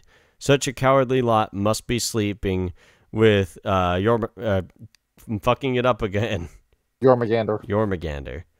But that's Jormungandr, it should be. Now the thing is, these guys are at least a bunch of Get of Fenris who are kissing up to the Shadow Lords. At most, the real puppet masters behind the entirety of the Arrow Nation. So if you find one, kill him. Now, with Sean, we never got a confirmation as to what camp he was from. I did get a feeling about that. So, Sean, I don't think you ever really decided what camp Reynard would be a part of. After hearing all of those, what do you think it would be? I I think that is better left unsaid. Well, it looks like we're gonna have to kill Raider now, ain't we? Sorry, mate. You shouldn't have spoken up. It's Glorious didn't. Fist. Yeah, That's you the did. point. No. Honestly, I specifically don't want anyone to know one way or the other. Well, yeah, I mean that's just part of his character is the Ragabash. Right. Like I want it to be very, very, very gray. I You're not. He's yeah. never gonna say. And if you think you know, I'm probably gonna act in a way to counteract it. Well, he got If you think it's demented, one so thing, now I'm gonna he's pretend it's something else. yeah. Well, he got demented, so now he's even more antisocial. Oh yeah. Yeah, I forgot I when, got in that demented. fight with the It's been a while concertos. since I played. Yeah, Yeah. Don't worry, he's not messing now. Oh, either that or they probably found another Theurge from the Shadow Lords to help with that. Now, All right, here's so the thing: like, what's up? 3 things we're going to shoot through before we go into gifts. Ryan, get ready. Oh, I'm ready. If you're thinking about the litany, it looks like the Get of Fenris wrote the litany themselves because they don't disagree with a single law. No, absolutely Now, not. they say these laws are perfect. We're going to keep them forever. We have a 14th law we're going to stick onto the bottom of the litany. Never refuse a challenge. Yeah, that sounds about right. Next up, treatment of different breeds. Doesn't matter. They don't really care. If you're a badass, you're part of the tribe. They don't care what breed you are as long as you're badass. Yep, basically. Second of all, this is... So if you notice, this tribe is just a little macho. A little bit. Just a little macho. See, I got the impression they were all in touch with their feminine sides, and It's that the thing is, me and Kyle both watched the Barbie movie. So when I say to Kyle, it's the scene of the two Kens getting into each other's faces and saying, "I'm gonna beat you off," to each Yeah. other. It gets to that point where the Get of Fenris are so macho with each other, trying to prove how manly they are. They'll say something along the lines of, "You don't have the balls to get naked in a bathtub with me." Then eventually it results in the Get of Fenris taking up that dare. They do it, and then behold, they're having sex. Immediately after that. You know, That's not I'm gay. going to when we get to relationships, I'm going to have a good crack at all of you. Just saying. It's not gay. It's just he dared me to have sex with him, so I'm doing it. You fucked a man as a power move. No, I'm sorry, mate. You're gay. in high school, we played the "Are you nervous?" game, and no one was ever nervous. That is very true, especially in my school. Oh man. There's a lot of gay men in the Get of Fenris who deny that they're gay, but we all know the truth. It's like that one episode of Family Guy where Chris becomes popular and the one jock's like, everyone's gay but me. It really is that case with the gifts. All right, let's do gifts. Yes. Gifts. So, keeping in I did not close that. We're good. Keeping in touch with the, how I do it differently every time instead of just going from level 1 to level 6. Mm-hmm. Yeah. I have opened up one gift from each rank, and I have randomized the order of which they appeared in my tabs. All right, pay attention, everyone. So, we are going to start with a level 4, or a rank 4 gift, which is Heart of the Mountain, or Use Endurance. The werewolf becomes as untiring and eternal as the mountains, and cannot be defeated in a test of endurance. A mountain goat spirit teaches this gift. Essentially, the player will spend a rage point and a willpower point. And for the rest of the scene, the Geru cannot fail any task involving stamina. Torturers can never break him, though he can't breathe underwater, and his lungs may fill with water. He will not die.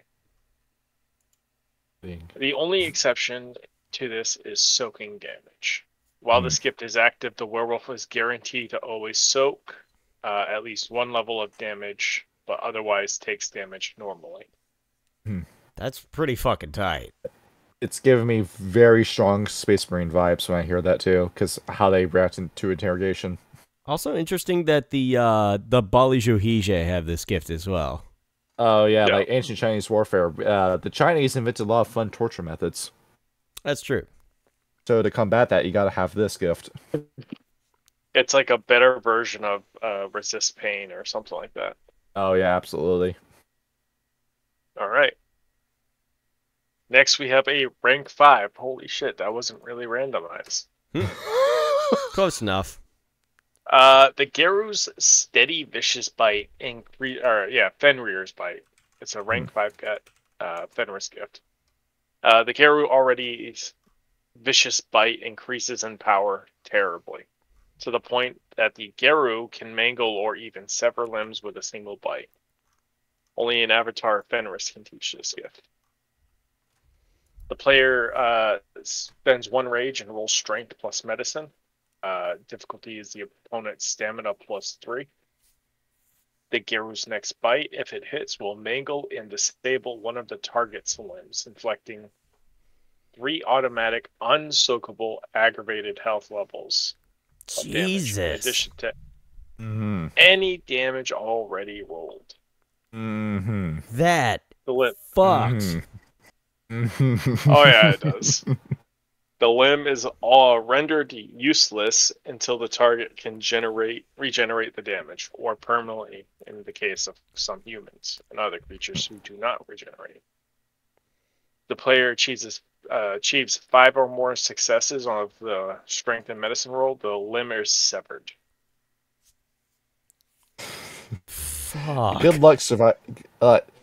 This is if you survive this, you will wish this killed you instead. Yeah, that will be unbearably painful. A glimpse at what Grim is going to be taking at rank 5. Yeah, I had a feeling.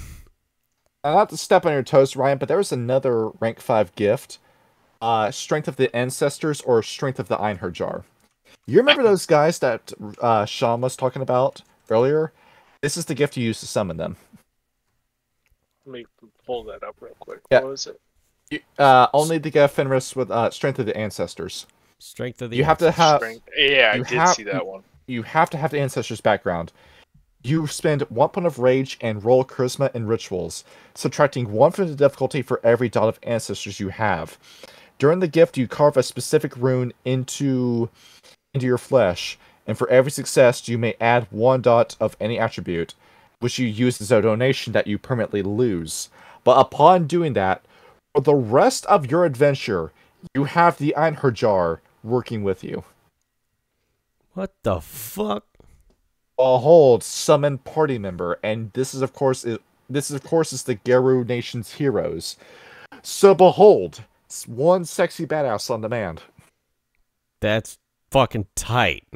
Granted, that tears up your attributes, but you can just buy those back with the experience points. Yep. That's crazy. Hey, I can get this. Grim Absolutely. can get this. Absolutely. You want to solve the whole Malcap situation by summoning another guy to solve it for you? Well, there you go. Grim wants to see if Brunhild wants to remarry.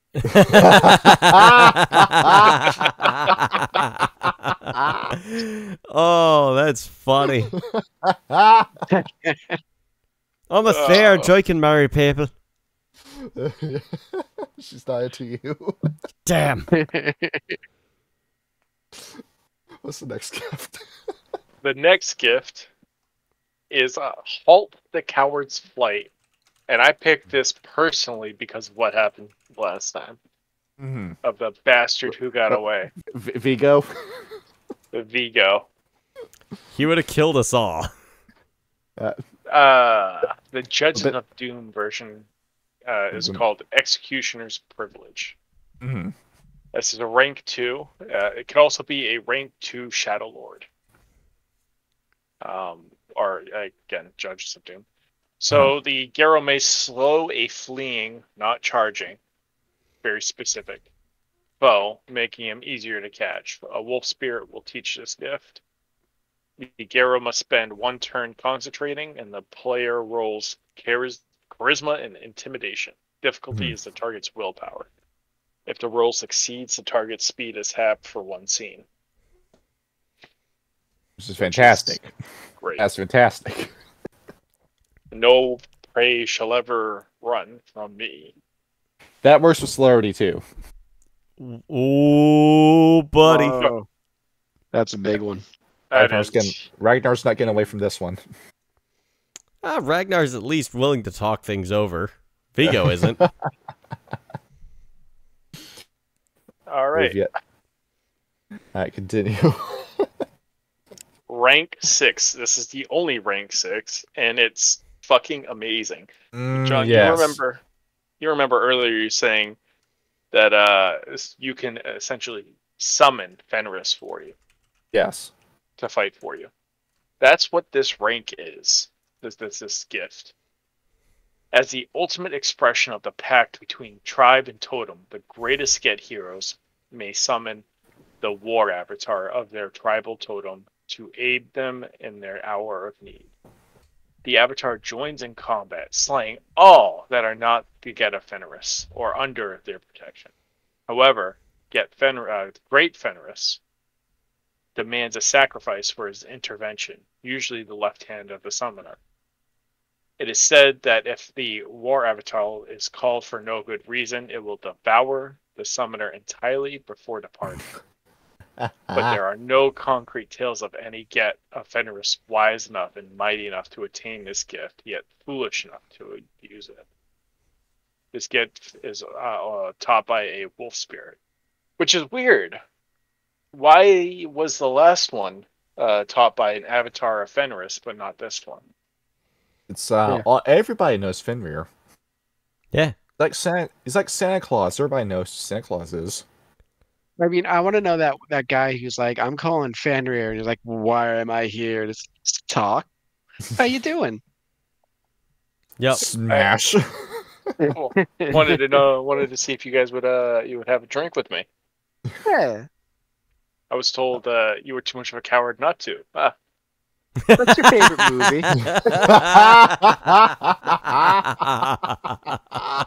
Oh, But not gonna. That would be a way to get him to drink with you. that'd be Sigma kind of funny. mindset.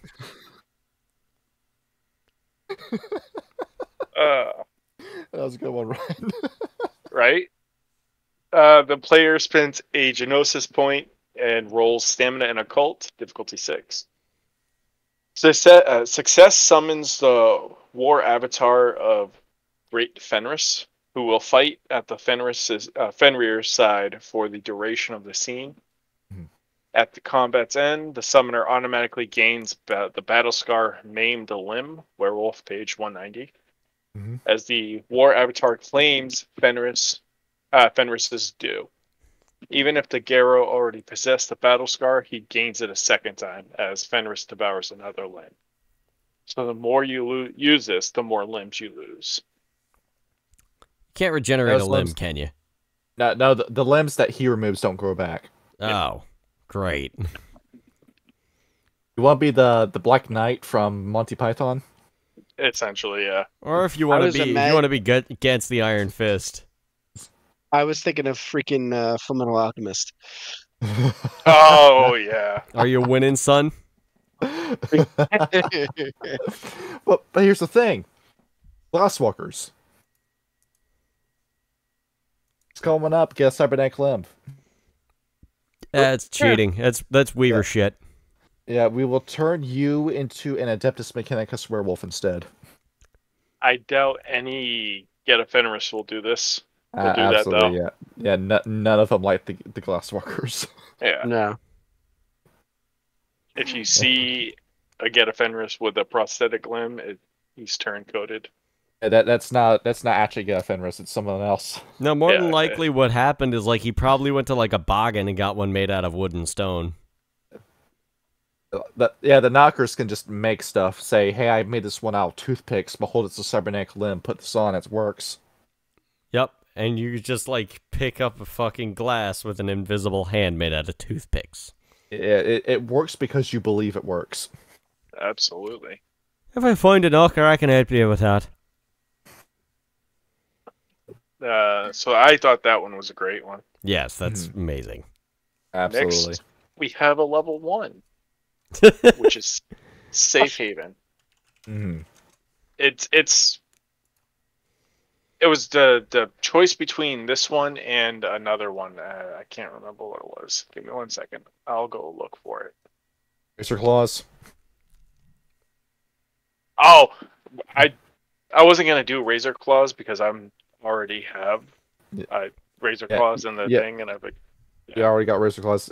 Just to put a point across of how strong the Get of Fenris are. Razor Claws, Resist Pain, and Master of Fire are all available at rank 1.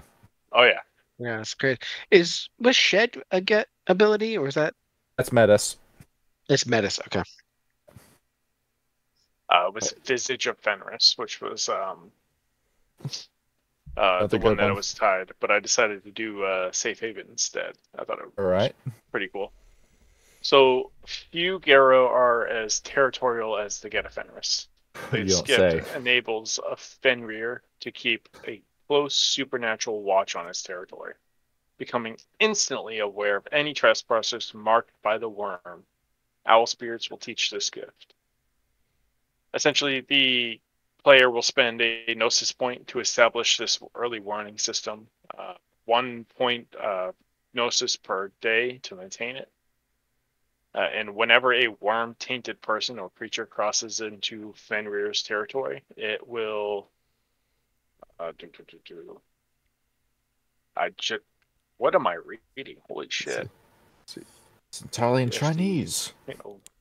It's like my eyes lost focus, and then I lost the place where I was. I've had If that the happen. werewolf- It sucks. If the werewolf is at home or within a mile, the player must roll a Perception Occult, difficulty 7, to detect the intrusion. The more successes, the more accurately the werewolf pinpoints the intruder's location. Note, this gift may be used to protect only that territory that the Fenrir call rightfully his own. This gift cannot, for instance, protect a shared cairn unless used by the Karn warder, who can be considered to own the territory for the purpose of this gift. Damn it. Doesn't it? It's like, oh, that's neat. Yeah. There you go. It's a little surveillance system you have. It's like the skitter sight that the Fomori use. But this one is healthy. And you don't have to rip out your eyeballs for this one. It's a Waze camera.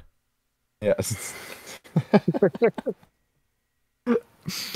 got a Actually Google accurate. Home given to me by an owl spirit. See, Owl knows what he's talking about. Owl knows what he's doing. All right. The last one is a rank 3, which is Venom Blood. And I chose this one as a callback to Sylvester. Essentially, the Geru may change his or her blood into black acidic bile that poisons anyone unlucky enough to come into contact with it. A snake or a spider spirit will teach this gift. You spend a rage, roll stamina medicine, difficulty 7, and anyone who comes in contact with your blood for the duration of the scene takes 1 die of aggravated damage per success on the first roll. That'd be pretty fucking tight. This is also very handy when you're fighting a gangrel sorcerer and his vampiric army. It's true. It is very cool. I feel like it's a little off-brand for Get of Fenris. I feel like it's kind of more subterfuge than the Get normally like today. It feels like it, but then you look at their history with them fighting the gangrel. Yep. They had Fair. another level Developed 3. specifically for the gangrel kind of a thing. Exactly. Yeah, what was the other level 3? It was called Loki's Touch, and essentially the person just goes into a fit of uncontrollable laughter. It's just Tasha's hideous laughter. It is. The funny pills. The funny pills. It actually is. There we go. If you, I guess that works with the litany. Accept an honorable surrender. Your opponent can't fight if he's laughing. Yep. It's true. All right. So I drank a 40 ounce of beer before this episode started. I finished it, and now it must come out of me. Kyle, you start on gifts. I'll be right back. Oh. Is he going to throw up? Oh, no, he's I have peeing. nothing to Okay. say about the Black Furies, that's why. Oh, okay. I'm Anyway. back. Did he say on gifts or? No, he said I'm talking about the relationships now, I think. Oh, okay. Okay. Yeah. Do it So, up. relationship time. So, starting off, we said earlier that the Get of Fenris have quite a long history with the Black Furies and actually have grown to respect them. They are a proud tribe which has accomplished many great feats of which they should be proud, and they fight almost as well as men. They're damn good at it. However, they fight against the Get when they should submit to them and fight with them. There is no honor in denying the rights of men to rule over women, and the struggle between men and women continues on between the Get of Fenris and the Black Furies. The narrator is still a man's man and doesn't have a high opinion of their, of their feminism. But you know what? He still likes the fact that they're really good at killing shit, which that's just every Get of Fenris nowadays. Back. Hello. Of course, we had the Bonars. Bonars, as they claim, once had Garrow stock, and now they mate with dogs. Yes. It says that does not say much for their heritage, and says even less for the character. If there were no humans available, would they mate with gorillas? Then again, if they mated with gorillas, then maybe they'd have a backbone. Here's the thing. Sorry, Ham. That's a funny statement, because 20 years later we would get the Yeren, the were-gorilla. Yep. Probably from a bonar. But yeah, so they say that the nameless, they do not have nameless outcasts for any other tribe. They may have them. They've never seen a more cowardly lot in their life, and they'd sooner see them slaughtered than sit by and watch them mate with the worm. They have no pride, no honor, and no common sense. Shut the fuck up. The Bonar's a friend. Get the fuck out of here. It's the exact same sentiment they have in 2nd edition, too. Yeah, they don't like the Bonars for some reason. It's because they say, clean your asses up. And they're like, nah. It's the video of the guy from Los Angeles who has the convenience store, and he's going, these motherfuckers, you go out here, what do you smell? You smell shit. I mean, these motherfuckers. Yeah, basically. Children of Gaia. They insist on peace when Ragnarok is around the corner. They understand what the Children of Gaia are after, but they don't believe all the tribes can be united until they finally realize the Get is right and the apocalypse is too close at hand. A few others could hope to lead the 13 tribes as well as the Get can. You literally just take over everybody else's land. You don't rule all that well. But then the Children of Gaia cry for peace and insist that they follow the humans. They let the humans take what they need and do what they want. But the humans need a culling themselves. Get a Fenris for Impergium Part 2 as well. They can rally with the Red Talons on that. If the peace is ever going to come, the war must be taken care of first. That part is actually true. And the thing is, they remember whoever wrote... person I'm supposed to credit, name is slipping my mind for Get of Fenris 2nd edition. They read the Silver Fangs 1st edition, or like the very early manuscript for it, like the drafts for it. Yes. And they put in, remember Russia. The Children of Gaia in Russia were massacred by the Red Talons on command of the Silver Fangs. What makes you think the Children of Gaia are going to contribute anything when the Red Talons killed them? These guys are dead fucking weight who will contribute nothing in the fight for the apocalypse. Yeah, basically. That's what they see them as. They're good healers, though. They're very good healers. Given that you got your asses beat by the Red Talons, though, how good of a healer are you? True. Anyway, the Fianna. Yeah, songs are only a little part of our heritage. You drink, you fight, you fuck. All the black spirals are breathing down your neck. We have to constantly stick up for you. And if your land wasn't so goddamn important, we probably would have just let you die. But if you guys sack up and come help us fight this thing, then you know what? Maybe you guys are all right. So basically, it's just like, stop drinking so much and come help us fight. In 2E, they look at the Fianna and say, "You guys are good for when we're not fighting during our, our days back home where we're resting up, getting ready for the next fight. Then you want to say you want to go into a fight with us, and we say, just sit at home, son. Just stay home. Let us get this done. You're good for sinking, but that's it." Oh, fuck off. Look, we've been wanting to fight all of our fucking lives. We're going out in the field whether you like it or not. Look, you said you want us to taste savagery and pleasure of work. You know what? We're going to fucking do it. And at this time, he just passes out drunk.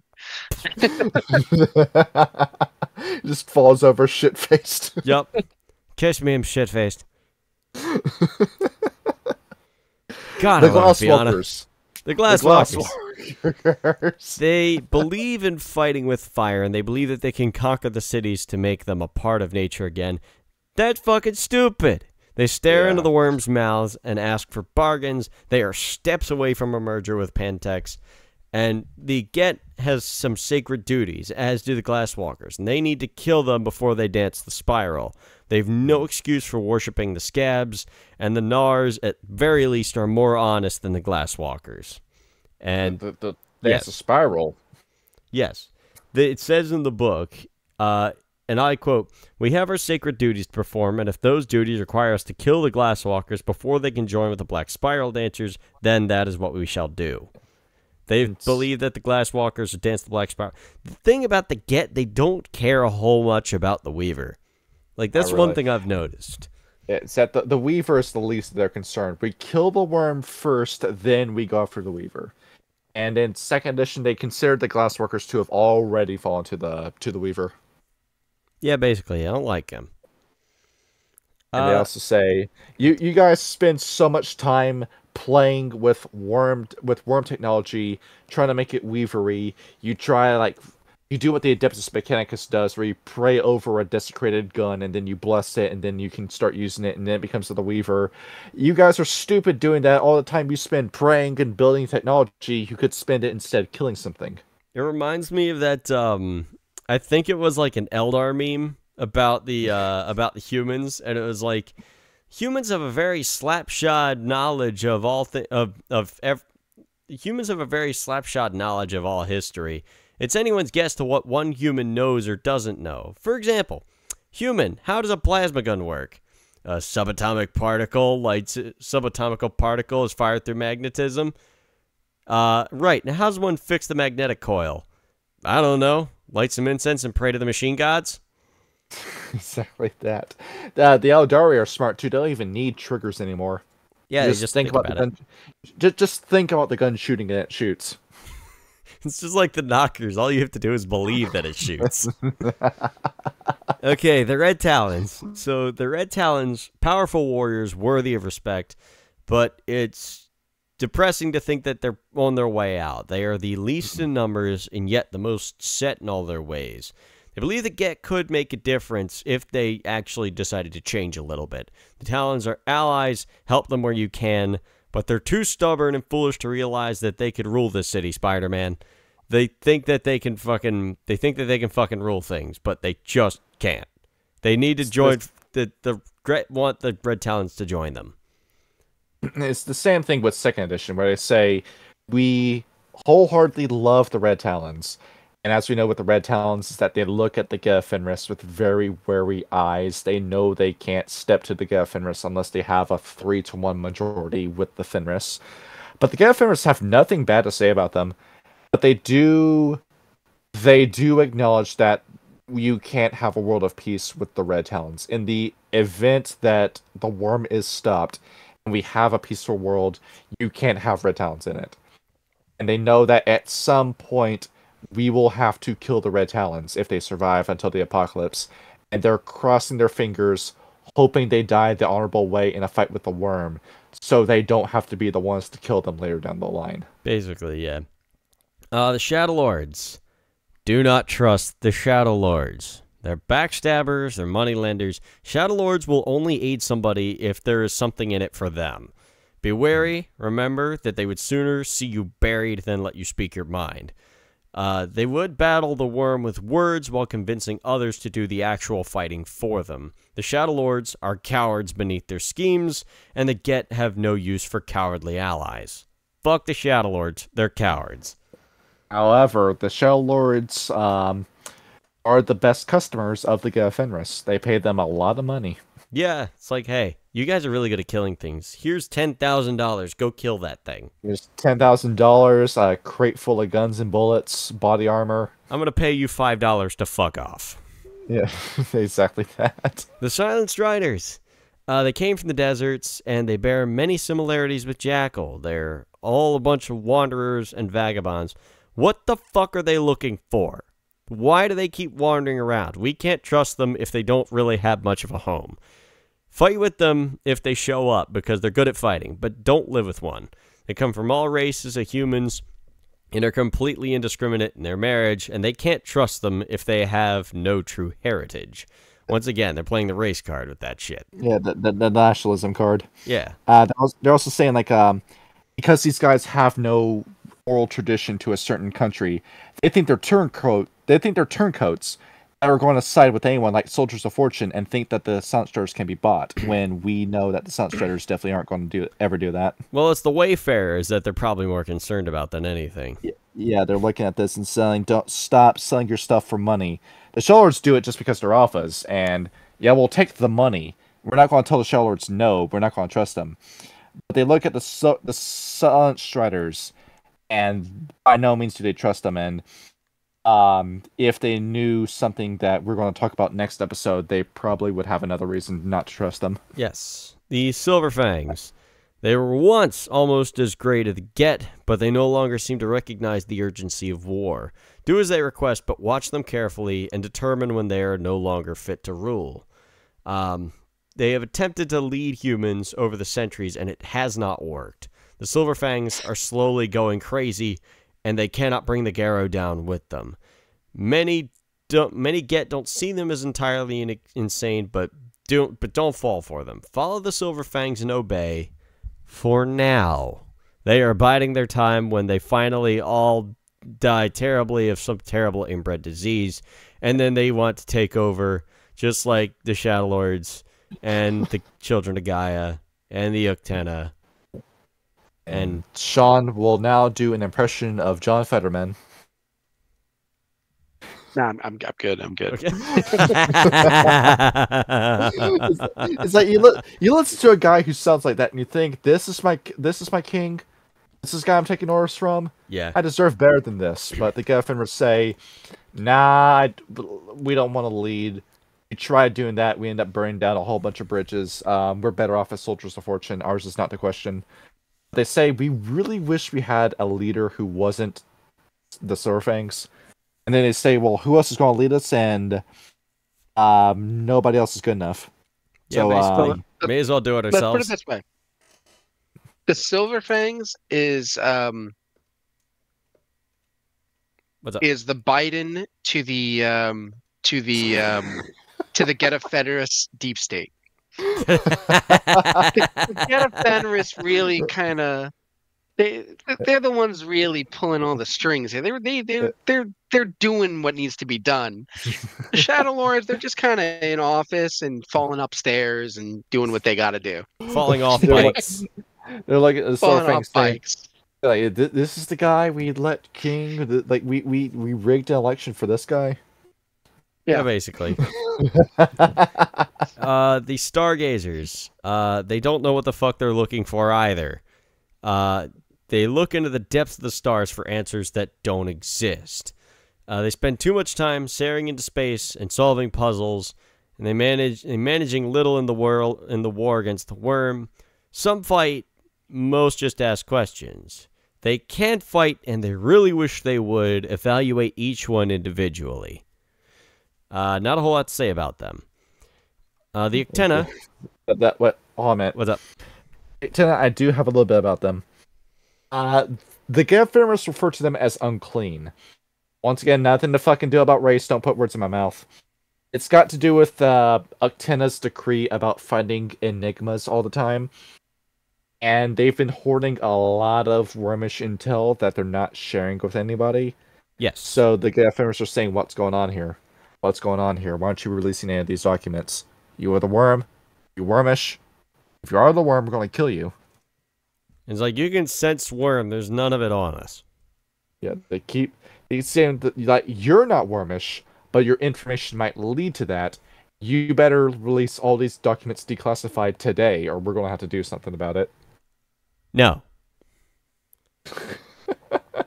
Aurora Borealis. At this time of year, at this part of the country, localized entirely within your kitchen. Yes. Yes. May I see it? Yes. Can I see it? No. And Kyle, if I may, with the Wendigo, Yes. I'm starting to get fucking sick of the Wendigo entries whenever we do these episodes. This is the last one we're doing, but the Wendigo, it's all the same. It's that the Wendigo bitch a lot and they eat people's hearts. That's it, and that's what every fucking tribe says about the Wendigo. I don't know. Like, when the Wendigo, it's like they call them too many slovenly near warriors. He claimed to kept the Pure Lands free of corruption, but fell when the Get appeared. That's not true at all. They drink whiskey and whine about their poor treatment. They swear vengeance against everybody, but they've nothing to fear from them they've already lost. Sister Pride has only lost... What? Looking at the Wendigo that they encountered back in the 15th century, where they fought them to a draw. Now they're looking at the Wendigo of modern day and saying, you don't measure up to your ancestors. Basically. They're like, how the fuck did this happen? What happened to you? You gave us the best fight of our lives. We want that tribe back. And we don't know how to get it back. Yes. And then, of course, we have enemies. Oddly enough, I didn't see anything in the book about other Farah. It's because they didn't give a shit about the Farah back in first edition. They really didn't. There is stuff about them in second edition, where I can shotgun through this for you. Yeah, go right ahead. The Ananasi, kill the Ananasi. The Ajaba, were hyenas. Never met one. Don't care to ever meet one. The Bastet, schmuckheads. We keep trying to get all this stuff done in the fight for Gaia, and the Bastet keep getting in the way. It'll be better if you just sat off to the side and let the pros handle it. The pros being us. Korax, you're a bunch of chatterboxes. We like you. We're glad that you gave us... Oh, I actually never mentioned what Hunamunin did. So they were leaking intel the entire time they were fighting Odin. Thank God for the loose lips of the Korax. Yeah, they were faking being ghouls. And because of them, they helped put down Odin. And eventually helped with the Wotan. So the Korax are good. We just wish you guys would just shut up. That happens a lot. The girl. They wholeheartedly regret killing these guys. Yeah. Yeah, you should have fucking thought about it, Anda, didn't you? The Macaulay can fuck off. They don't like them. Same with the Naga. The Noisha, even worse, because they keep joking with guys that don't like their kind of humor. Ratkin, you're cool, but you're so incredibly violent that you put us off. And that's the Get of Fenris telling you that. Yes. It's like, yeah, we might have spent the past, couple millennia just looking for any reason to fight. Y'all guys need to calm down. And they look at the Rokia and say, you guys are cool? We wish we could hang out more often, but we don't ever meet you. You know, go to Hawaii or something. And then they mention the Stargazers and say, we've never considered the Stargazers to be Geru. Yeah, that's in second edition. And as we What's up? As we talked about the Stargazers in their episode, The Stargazers, the Stargazers lost their damn minds. Yeah, they lost the plot. They're just sitting there waiting for their inevitable demise at this point in time. Along they with gave groups the fuck up. The Amangaman and the Ouroborans. Yes. Fucking idiots. Moving on to the people they don't like even worse than the people they already don't like. Starting with the Draugr, otherwise known as vampires. They are indeed real. No doubt about it. They come out at night to feed on the innocent. They can confuse victims with their powers, Do not be misled by their weak appearance, and absolutely do not trust them. You may eventually come across one who might be trustworthy, but they lie with every word. If you need to deal with them to win, do so, and then kill them immediately after. They have family units who force themselves into a mockery of life, and they are divided by petty conflicts, much like the Garrow themselves. However, there is an interesting note. There are a few called the Gangrel, whom you may trust briefly. Never give them the location of a cairn, or let them know you live amongst the humans, but you may rely on them in times of war. They are much like the Shadow Lords, truly trustworthy only when they are asleep. Still, they have their uses. If given a choice, however, kill them on sight. Interesting note about the Gangrel, given Odin himself was a Gangrel. You're going to have to look into that Gangrel's lineage and find out, was Odin one of your predecessors? Oh, well, it's entirely possible. It also gives you an idea that the Get of Fenris may or may not know about Enoya, the Gangrel antediluvian. She's one with Mother Gaia. And she's on your side too. She appears beneath the ground and with a giant mouth made out of soil and stones to devour people. It is kind of scary, isn't it? I also mentioned in second edition that another reason why they hate the Glasswalkers is because they keep trying to compete against vampires in terms of business. And I say, what's wrong with just walking in and shooting them in the head? It's too much work. Okay. Save money on the bullets. Yeah. Gandware, otherwise known as mages. Mages are humans who have learned the secrets of magic, most of which are Weaver aligned. Some are wild and some are worm.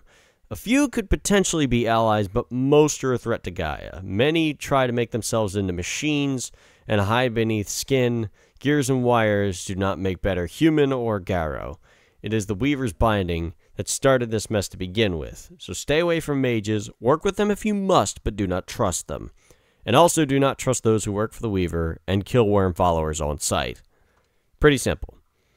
It's What's up? It's used to see mages as a potential ally, but they say, no, there's too much that can go wrong with magic. It's better if we do this ourselves. Yes. Hoag B, otherwise known as Bui, otherwise known as Wraiths. Everyone dies. That's just what happens. Sometimes they come back from the dead. Don't be afraid of them. They are only wretched souls who've lost their way to Valhalla. They are not worthy of place in the afterlife. Humans who are weak in will and determination will become wraiths. You can't kill them, so just leave them to their own devices. And finally, the fairy. To some, they've sworn oaths of allegiance to the Get. The Deverngard dwarves, otherwise known as the Boggans, are good friends of the Get of Fenris. Jotuns, giants, and trolls are enemies of the Get of Fenris. Do not take any action against a fairy until you know they mean you no harm. Most share a love for Mother Gaia and should be treated with respect. Work with changelings, never expect straight answers from them. Their motives are far too alien for any of them to understand. And that is all the relationships they have. And speaking of changelings, Sean, we're going to do a little segment with you whenever we start doing changeling episodes. Okay. So, with changing the dreaming, we're going to go through each and every individual kith. We're not going to forget about changing breeds. We're going to do changing breed episode soon. But we're going to have a segment in the show called "Will Sean Trust His Baby with This Changeling?" Oh, I completely fucking forgot about that. You're talking to a guy who's homeschooling, so no, it's going to be the answer for every single one. I don't know. Some of them are all right. Like you could have a boggin teach her how to build stuff. Like you say, like, oh, I need to go out of town over a trip. My wife is going to be out of town at the same time. I need a changeling to look after my kid. Which one can I look for? Timmy's got a science project to fix. It looks like we've got a job to do, fellas. Hello, Timmy. We are the Boggans. That's a fantastic example, because how much trouble did they get freaking Timmy into? Oh, it's probably like a Saturday morning cartoon. It's like Adventures in Babysitting. Yes. Well, no, probably not that bad. A deep cut. I love that movie. That is a good movie, though. I still love the girl who's obsessed with Thor and thinks like the guy that Yes. works at the fucking auto shop is Yes, Thor. in Thor. And then it's like, wait, at the end of the movie, you're like, wait, is he Thor? Yeah, doesn't he save them from somebody? Like from the gangsters Yeah, chasing them? He rescues them, and then like she says like thanks Thor, and he just gives like a yeah, I know. That's funny as shit. I gotta go back and watch that movie. It's a classic. It is good. Ryan, you've been on mute for a little bit.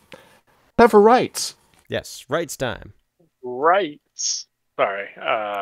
I'm side doing homework as well. I have the thing up, and I don't know where it went. So I'm just gonna redo the downloads. Well, that ain't right. Right? I'll see myself out for that one. God damn it. I have it right here. Ha! Yes. Level 1. There are 2 level 1s. There's the Rite of Heritage and the Rite of Rune Carving. The Rite of Heritage reveals the lineage of a Get. It allows rivals, allowing rivals numerous claims. Of forebreeding to be disproved without resulting in a bloodbath. Mm-hmm.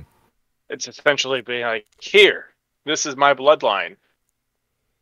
Which is, it's very similar to what the Ventru do, because the Ventru with Vampire, you're expected to remember your entire bloodline up until the Ventru Antediluvian. Yeah. Man, fuck that. That sounds like way too much work. Yeah, it's like that. So, with this one, Ryan must roll with it. It's like Wits and Rituals difficulty 7. For this one? Yeah, Rite of Heritage. It does not say. Oh, it doesn't say in your copy? No. I got up on the page right here. It's Wits and Rituals difficulty 7. And the success reveals the subject's true heritage for one generation of your for every success you make. Yeah, the one I've got only tells me a description of it. It doesn't tell me the actual mechanics. I gotcha. Let me send you the site I'm looking at then. You might want to use just the City of Hope Mush. Yeah. Which I was using the book that you sent me, the PDF. Yeah, the whole thing for the City of Mush, I think this was a bunch of guys that are running their own game and made a site entirely for it. More than likely, but like it's actually a good resource. That's the thing. It is a very good resource. We're happy we have this. Yes. Yeah, to this the writers of City of the Hope Mush, thank you. So this is a right that's pretty much made to say, what was Joe Jackson your grandfather? And then this right is used to prove whether or not it was. Yeah, there's a song by Gaelic Storm called Raised on Black and Tans, and the whole chorus of the song is basically tracing the narrator's lineage. It's like, my mother's brothers, sisters, cousins, aunties, Uncle Barney's father's brother had a cousin from Killarney. And behold, you can do the entire book of Numbers from the Bible. Yes. And behold, Rite of Rune Carving. I'll just put the picture for you right there. Okay, there's your runes. Bombs away. There's your runes. You carve these out of bone. Yeah. Yes. Yep. Bone or what was it? Stone. Yes, Yeah, that is what Grimm was doing in the game, I imagine. And this right is completely useless until you get to level 3. I took it because there's nothing else. Yeah, you have to wait until you're level 3 with rights in order to use it. So yeah, essentially, what John said, you spend 8 hours carving and Runes. whatnot. The Garo can spend a Gnosis point to charge the runes, but that's about it. And Ryan, should we go ahead and talk about Rite of Rune Casting? Yeah, we can go jump right into that. Yeah, rank 3. We're going right into rank 3. I'm just going to read what it says because it's not really much. This prophetic rite enables the rune caster to see hints of the future in the patterns of the runes form as they fall. At the climax of the rite master casts a few runes from his or her personal rune bag onto a hide, skin, or other sacred cloth, studying the patterns, there to see what the spirits mean to tell them. They roll a wits and rituals difficulty 8. A success reveals an accurate but vague prophecy. The Rite Master may roll Intelligence Enigmas difficulty 8 to make more sense of the casting, but the prophecy is by nature never crystal clear. The storyteller is encouraged to use symbolic language to create the rune's warnings. You will counter an obstacle is rather bland, but warrior rune reversed against ice rune. Ymir's prison walls may sap your strength. It's considerably more interesting. Yeah, a little So storyteller note. So what this does is that you with your bag of runes is like Scrabble, like a little Scrabble bag, where you have your little rune bag with you, and you shake the runes in your little Yahtzee cup, and then you pour them out onto a table, and then you wait for them to land on the little skin that you've set up for your divination ritual. And did it land on the skin? Is it face up? Cool, let's see if we can spell a word with it. Can we spell a word? Behold, that's your fortune for the day. Yeah, basically. I mean, like, if anyone who's seen The Last Kingdom, it's like they do like ritual rune casting a lot in like the first season of the movie or in the show. It's exactly that. It's playing Yahtzee with yourself. The right. Basically. Back to level 2. Spell fuck with these runes. FUK. Okay, rank 2. Yes. Let's see. The rites of war. Of war. War. Although the Get are not, as some werewolf stroke, a tribe of air rune, it is true that the Get's full moons are held to an exacting standard. This rite is a clear illustration of the Fenrir's lofty expectations. After a Modi has successfully challenged for Fostern, but before she has been formally awarded the rank, she must undergo a ritual combat with 2 fellow Arun. She may use no weapons but her natural body, while her attackers are allowed to use weapons if they choose. Die-hard traditionalist Seps always arm the attackers with silver. If for some reason there aren't 2 Get a rune available to fight with the aspiring Fostern, the Rite Master may substitute. I can't speak today, guys. It's all good. No. Get of other auspices, or a rune of other tribes if no Get are available. If no other a rune or Get can be found, the rite is waived. Combat against non-a rune of other tribes is simply not considered sufficiently impressive. Wow. Fucking cruel. If you're not a rune, get the fuck out. The young Arun need not win against her 2 combatants. If the other 2 are of a higher rank, she's not expected to stand a chance. She must merely put up a good fight. The Rite Master paints the wounds achieved during the rite with dyes made from various plants, and the scars become permanent reminders of the Arun success. It's a standard roll. If the challenger wins against 2 Get Arun, even if they're both rank 1, she gains 3 glory for her outstanding performance. Holy shit. This is what Alrune do if they want to rank up. Yeah. Yeah, all you gotta do is just like once we get Reynard back, you just gotta fight him a bunch. Except we need to find one other Get of Fenris rune. We got the Millionaire Mercenaries running around New York. Yeah, that's true. True. Gotta find one first. I'm realizing there's no rank 4 rights. No, there are not. Let's do another rank 3. Let's see. The Coward's Brand. Oh, this That's is a good brutal one. too. This is brutal. Give me 1 second. I know what this does already, so... The Get of Fenris have very little use for cowards, where other tribes are content to use punishment rites to punish cowards socially. The Geta often do it physically.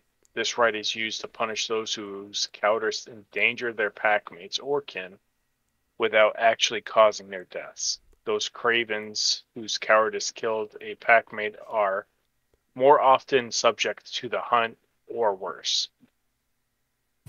Although the Get primarily use this rite to punish other Fenrir, werewolves of other tribes are not expected to live up to Fenrir's highest standards. They have been known to give cowards brands to Geru of other tribes whose cowardice endangered several Get of Fenris. As the rite begins, the rite master repeats a litany of names of Geru who lost their lives from being abandoned by cowardly packmates. They then ritually name each packmate or kinfolk that the accused werewolf abandoned, and anoints the accused with blood drawn from each. At the conclusion of the rite master brands the sole of the offender's foot with a heated silver brand. The brand is permanent and an encouragement for the offender to never show his heels to his loved ones again. Oof. It's a standard roll. Yeah. At the culmination of the rite, the offender takes 2 levels of aggravated damage and loses 5 glory and 5 honor. Holy that wow. That's permanent too. That's steep. Crazy. The brand cannot be removed by healing gifts, even those that remove battle scars.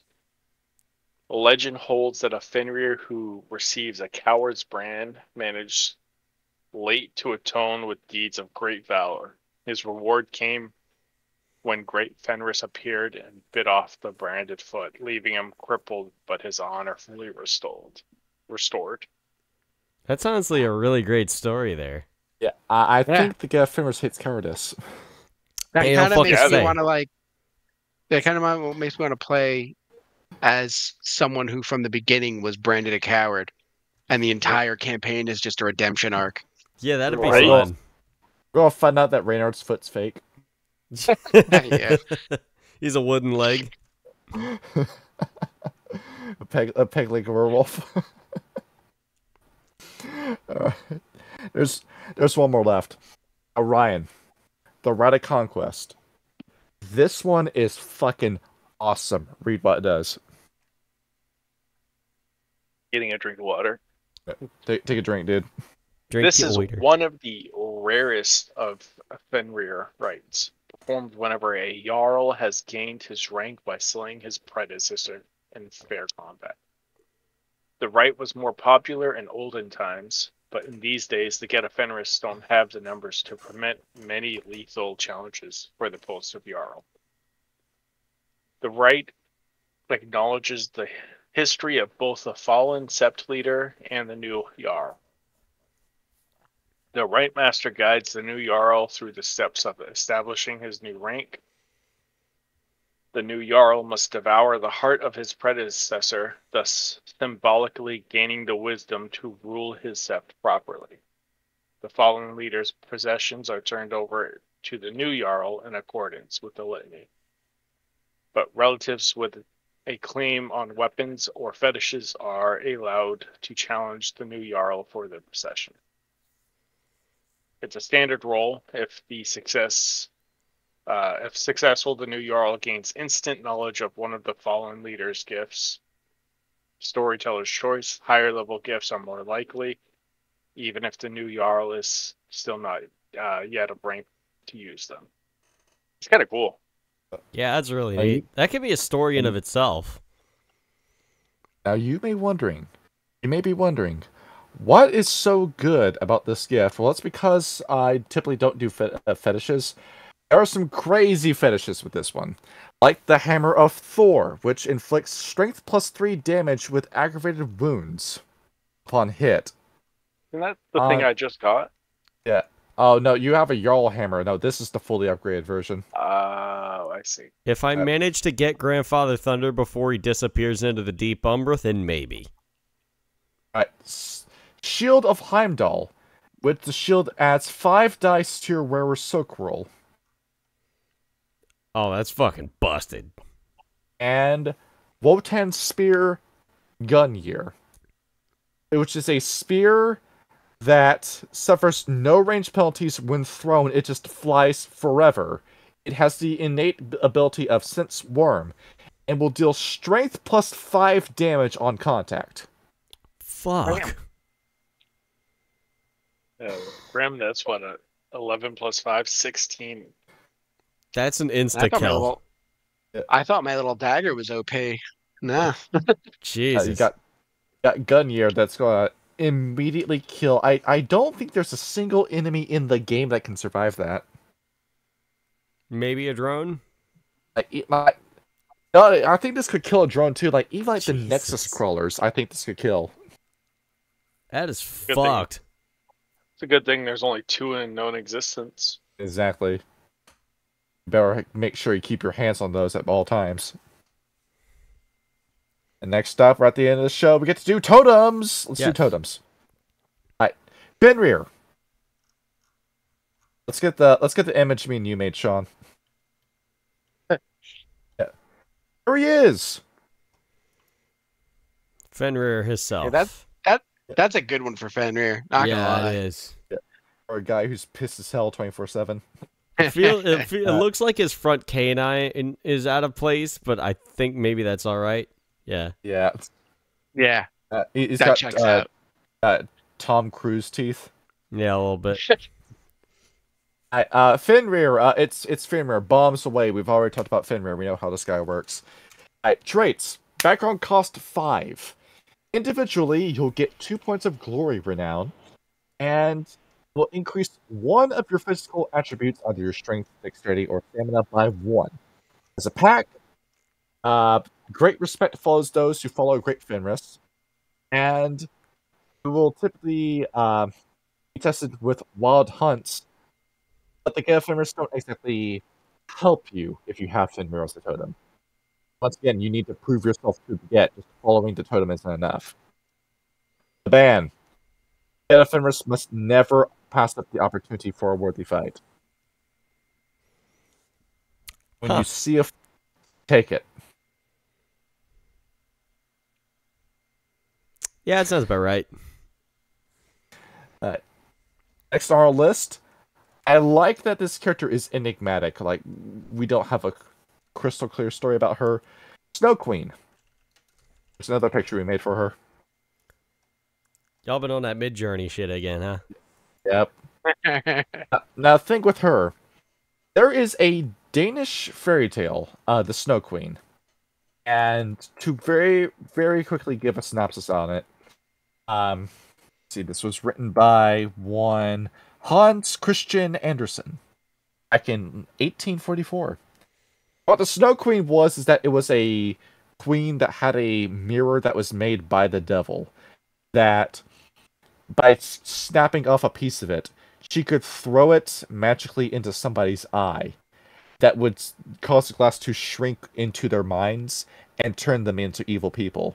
She does this with a kid after being disgusted by seeing the little boy play with his big sister. And it's like the plot of Labyrinth, where she appears after she corrupts him, takes him to the castle, plans to make him a thrall. And then the sister in question, Gerda, the main character of the book, has to travel across Dutchland.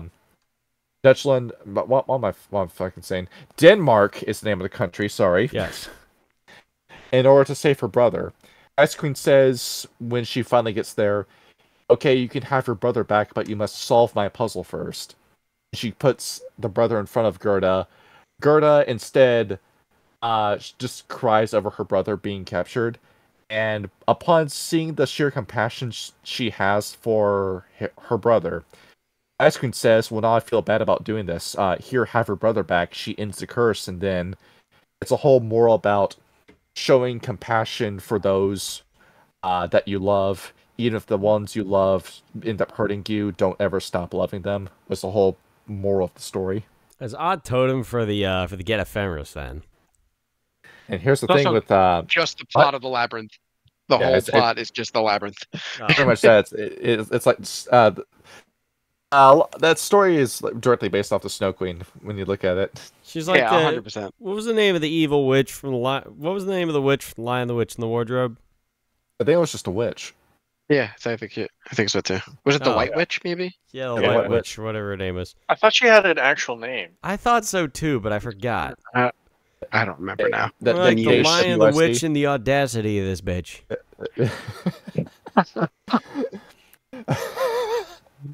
Jadis. Background cost 4. The Get of Fenris recognized many winter spirits as allies, and this is one of them. The Snow Queen embodies the chill and silence of winter nights, which means she might also be based off of Jack Frost, the other winter spirit that got its start around Scandinavia. This is what she does. It's Jadis is her name. Oh, okay. Yeah, Jadis the White Witch. I gotcha. The Snow Queen teaches her children to move silently as snowfall and hold themselves in regality with nobility. Her pack gains 3 dice of stealth and 2 dice of etiquette, and may call upon 3 additional points of willpower per story. That's The pretty band. tight. Children of the Snow Queen must be courteous to their hosts, so long as their hosts do not break the laws of hospitality. If you're a guest at somebody's house, be a good guest. Oh, that's kind of nice. That's what it does. Yeah, that's not Saying- too bad at all. Yeah, the reason why I gave Gerda back her brother is because she was a good guest within my castle. Yeah, there you go. And there we go. Should we do Fire Drake? May as well. We did ice. I don't and have fire. I don't have a picture for him, but Fire Drake. Well, just imagine what he looks like. Probably a drake that is on fire. The big damn fire dragon. Background costs 6. Expensive. It's a dragon. Bombs away. It's a dragon. Individually, Fire Drake may teach his children the gift Master of Fire, which is always good. Each pack member gains an extra dice of crafts to all rolls involving shaping metal. As a pack, you get 4 points of rage in a bank. Receive 2 extra dice in brawl. A ban. His children must sacrifice gold to him each month by hurling gold into a potent fire such as a furnace. That's kind of neat.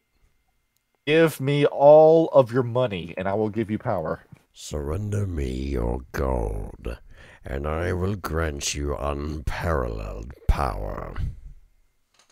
Then we have his sister, Sea Drake. They're basically the same thing, except she's in the sea. Yep. Alright, members of Background costs 7. Each member of Sea Drake's pack gains 2 extra dice of stamina whenever immersed in the ocean, and 1 extra dice to athletic rolls. Very situational, but as a pack, she gives you Spirit of the Fish, help you with swimming. And they can call upon 5 extra willpower points per story. Lieutenant Geru rat well-to-seen Sea Drake, but more followers of the compassionate totems like Unicorn might be less enthusiastic in her presence. The reason why is her ban. Sea Drake demands the offering of living foes, bound and hurled into the ocean to drown, for her to eat.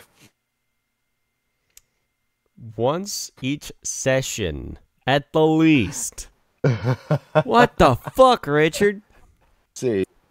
Hey, Sean just made stuff for Fire Drake. Wait, actually? Yeah, he just put this together. Oh, cool. Alright, so... Oh, that's a voice crack. That's a voice crack. Oh, shit.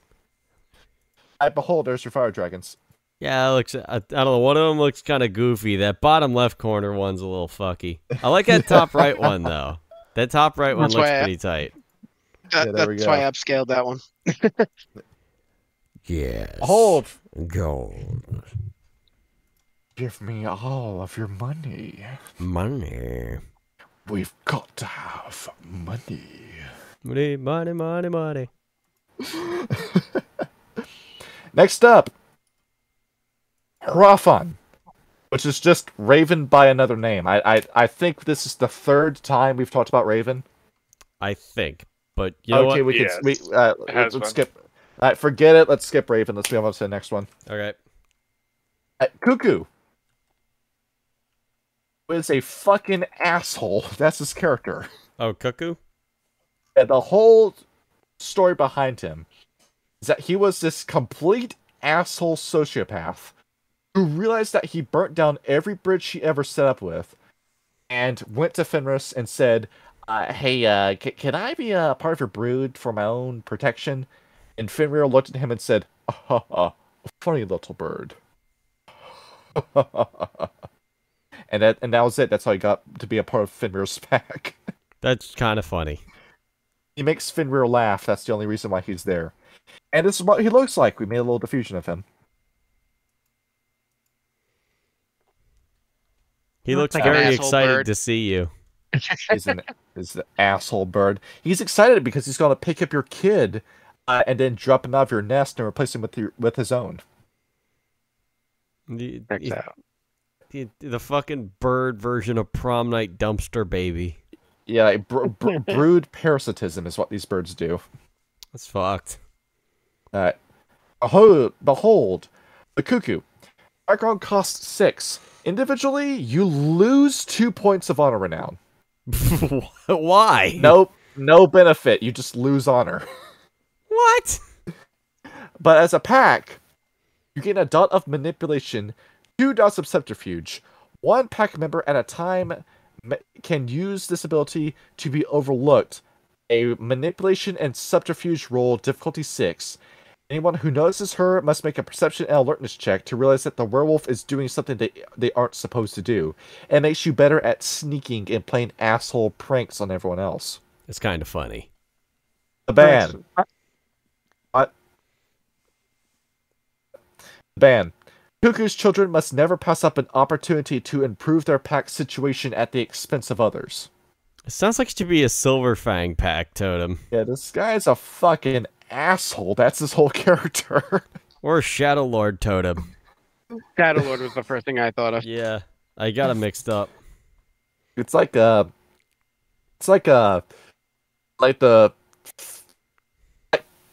Peter Griffin kind of character, like the heroic comedic sociopath. If you have Cuckoo in your game, you have Cuckoo in your game, have him be voiced by Peter Griffin the entire time. Do it up. I'm a tumor, I'm a tumor, I'm a tumor. That really is what he is. Peter, don't take Cuckoo as a pack totem. Relax, Lo. Relax, Lo. Okay. And the last one, we have one more. Yes. This one's fun. Ratatoskr. Squirrel. Pull up that picture from God of War Ragnarok. There it is on the screen. I forgot how to spell Ratatoskr. No, there he is in history pages. I feel like he does not have the body strength to hold that thing outright Yes. like that. He's fucking Kratos' son. Of course he fucking does. I'm just going based on arm size alone. I don't know. He's probably it's lighter than he ve- looks. It's very dense muscle. I guess so. Supporting him with his bones. So this is, of course, the squirrel who runs up and down the world tree. And you may recognize this guy because he works with the Fianna. I think that tells you all you really need to know in terms of his personality. Right, I What like he him. does- Yep. What he does, background cost 4. Children of Ratatoskr earn Subterfuge 2, and 3 dots in any knowledges of their choice. Unless you're Lupus, in which you can't take computers as a Lupus with this guy, sorry. Children of Ratatoskr will always gain 1 fewer honor renown point than usual, though. That's your one downside. In the ban, Children of Ratatoskr become skittish and jumpy. Instead of going into Frenzy, you instead go into Fox Frenzy, which is equivalent to the D&D status condition of Fear, in which case you run away, but you shouldn't be looking to go into Frenzy anyway. I mean, in all honesty, like, I probably should have taken this guy instead of Raccoon as my individual totem. And you would have been in better standing with Grim in that case. Probably, but I didn't think about that.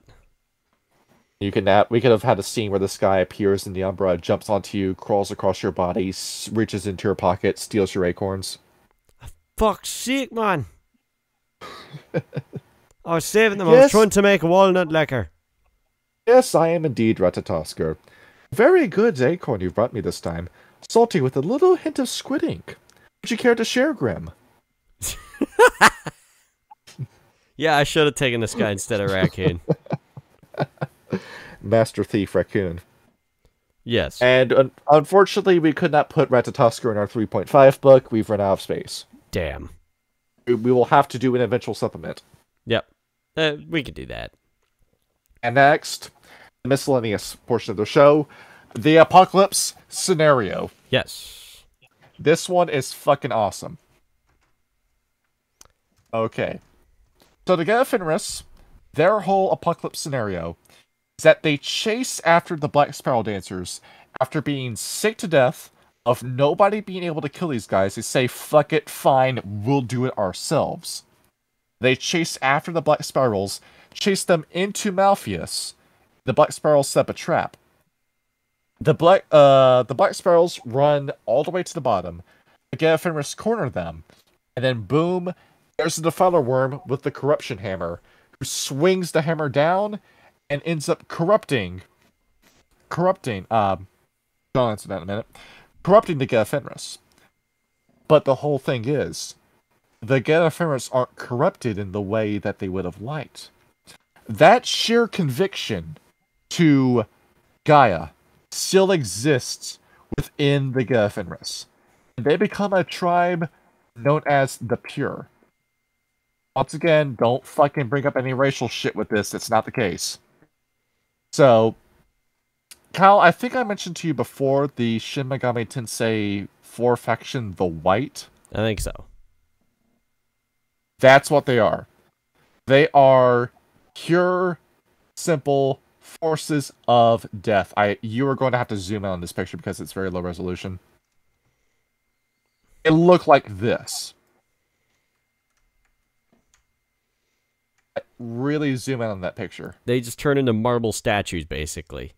They become completely monochromatic white. And they think of one thing. Death. They become a pure force of death, very similar to the Hungry Ghost scenario of the Silent Striders. But the funny thing is, and what's really tragic for the used-to-be White Howlers, the Black Spirals are thinking they have a new ally. That the Get of Fenris are going to be their new friends in fighting the war for the worm. And with the Get of Fenris on their side, how could they lose? But the Pure immediately turn on the Black Spirals and finish the job. And the Black Spirals are looking up at the worm who's watching all this happen, begging for the worm to save them. And the worm just looks down and says, "Did you think I was bringing these guys on as an ally? No. I had you bring your replacements down here." Oh, they just got fucking betrayed. And the entirety of the Black Spiral Dancers die to the hands of the Pure.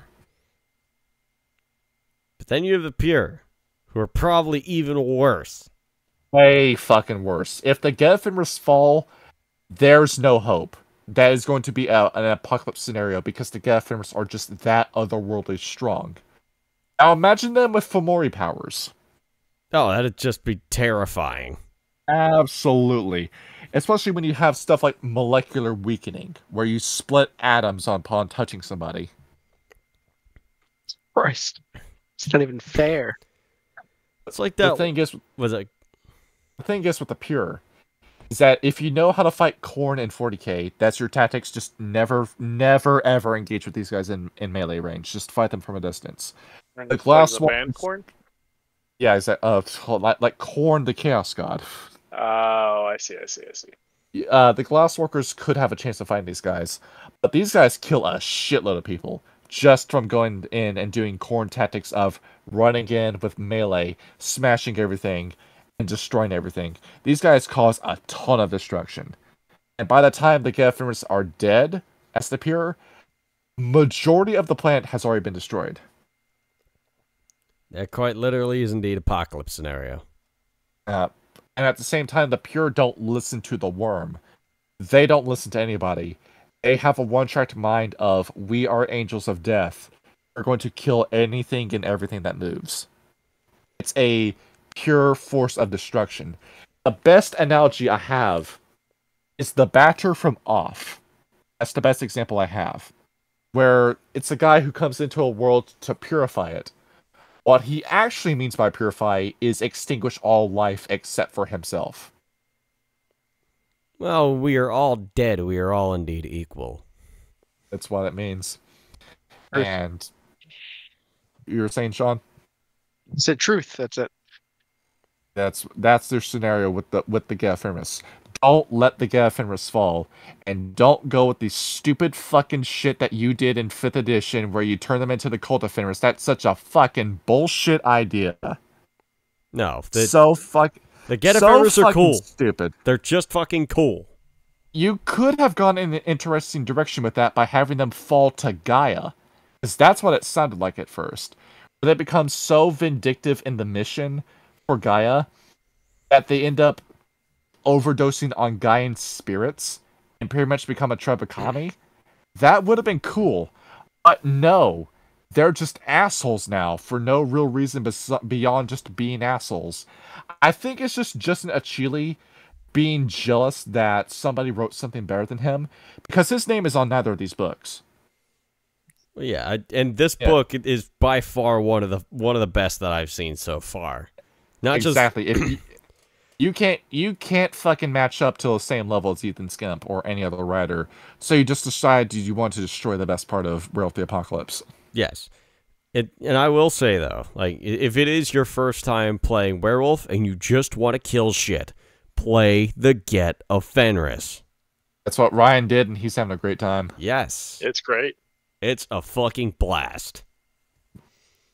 Like yeah. I said in the beginning, I chose Get of Fenris because I felt like we needed someone who would be less talk, less think, more action. That's all we have. Right. But if I remember correctly, when we were making your character sheet for Grimm, and I was helping you with it, didn't we choose Grimm because the Little Red Riding Hood was a Grimm fairy tale? That's kind of hysterical. Yes. Yes, that too. So he's literally the big bad wolf. Yeah, he is. And he plays the part to a T. Instead of Red Riding Hood, it's a member of the Cult of Ecstasy. Yeah. She's riding his red hood, let me tell you. Wow. Son of a bitch. I'm remembering this more vividly now. We were gonna base him off like the actual Grimm fairy tales. Yes. That's great. That was we're talking fairies now. You couldn't think of the name, and I was like, I just threw out a bunch of like things from like random books, and I think Grimm Fairy Tales is the one you were like, yeah, that's perfect. Yeah. And after all, like Grimm is like the kind of guy who, if he didn't have a positive influence, would do like the Goat and 7 Kids. Like, I'm going to break into this family's home, eat the kids, and then leave. Yeah. That's why it pals along with Reynard. Yeah. So if the Get of Fenris didn't have the positive influence of Gaia, as positive as Gaia can be, they would be villains in any other story. They're the heroes because it's World Darkness. Guys. What's up? I've set myself up for the perfect pun. What? I've got the rune casting, or the rune making, which we know is the prophecy. If I take rune casting, he can toss the little bones. He's going to look down, read them, and he's going to look at the person and says, "Looks like your future is very grim." Then we end up episode there and we roll credits. Oh, that's such a fucking 80s action movie line. We need to have that happen. He puts on the sunglasses. It's coming. Explosion in the background. It's the last thing Malkuth hears before Grimm tears his throat out. No, he's gonna pick up Vigo and throw him at He's gonna pick up. Yeah. Yay! Now, I'll be keeping you in anticipation for this. What's that? We're now in the spot mixing portion of our book. Yes, we of are. our episode. Now, to recap on the vampires versus werewolves scenario, which will be our we're doing episode 2 weeks from now. And the vampire clan I'm going to reveal for this one is the episode we're going to do next. Because I read something about these guys, my eyes shot out of my head. I said we have to do an episode on these guys as soon as possible. So going down the line, we're leaving the Charlords and Stargazers out of this because it's a little too easy. Fianna versus Setite. Wendigo versus Banu Hakim. Silent Striders versus Malkavians. Glasswalkers versus Bruja. Black Furies versus Nosferatu. Red Talons versus Cappadocians. Children of Gaia versus Lasombra. Own Narers versus Zimichi. Uktena versus Tremere. Silverfangs versus Bali. Get of Fenris versus Clan Ravnos. Oh, fuck. Interesting. Now the thing is, would you like to guess why I picked these guys instead of the Ventru or the Slubri? I am intrigued to know. Do any of us know anything about the Ravnos ahead of time? I don't think we do. I don't think we do because for a while this was my least favorite vampire clan. I just could not give less of a shit about Clan Ravnos. But then I looked at their first edition book, and it is such a wealth of knowledge and fantastic plot points. And this is a vampire clan that is directly tied to werewolves in its history. These guys formed from the Silent Striders. Ravnos, the Antediluvian, was the Silent Strider kinfolk. Really? Yes. What? And the thing is, while they're a group of grand thieves in Europe, in India, they have been locked in a 10,000-year-long holy war against the Kuei Jin.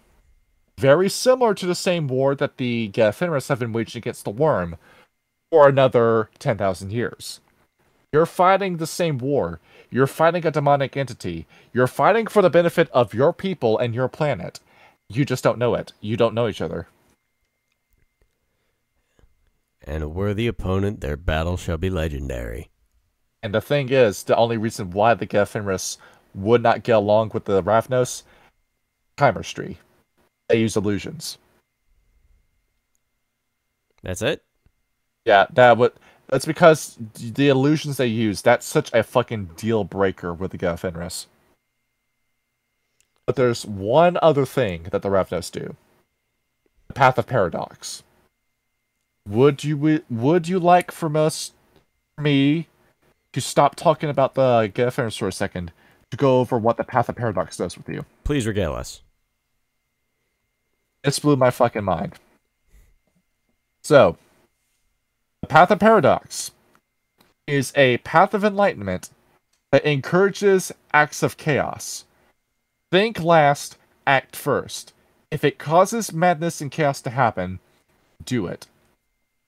And the powers you get from it, it boosts your powers, giving you magic-like abilities that are said to be sourced by the wild.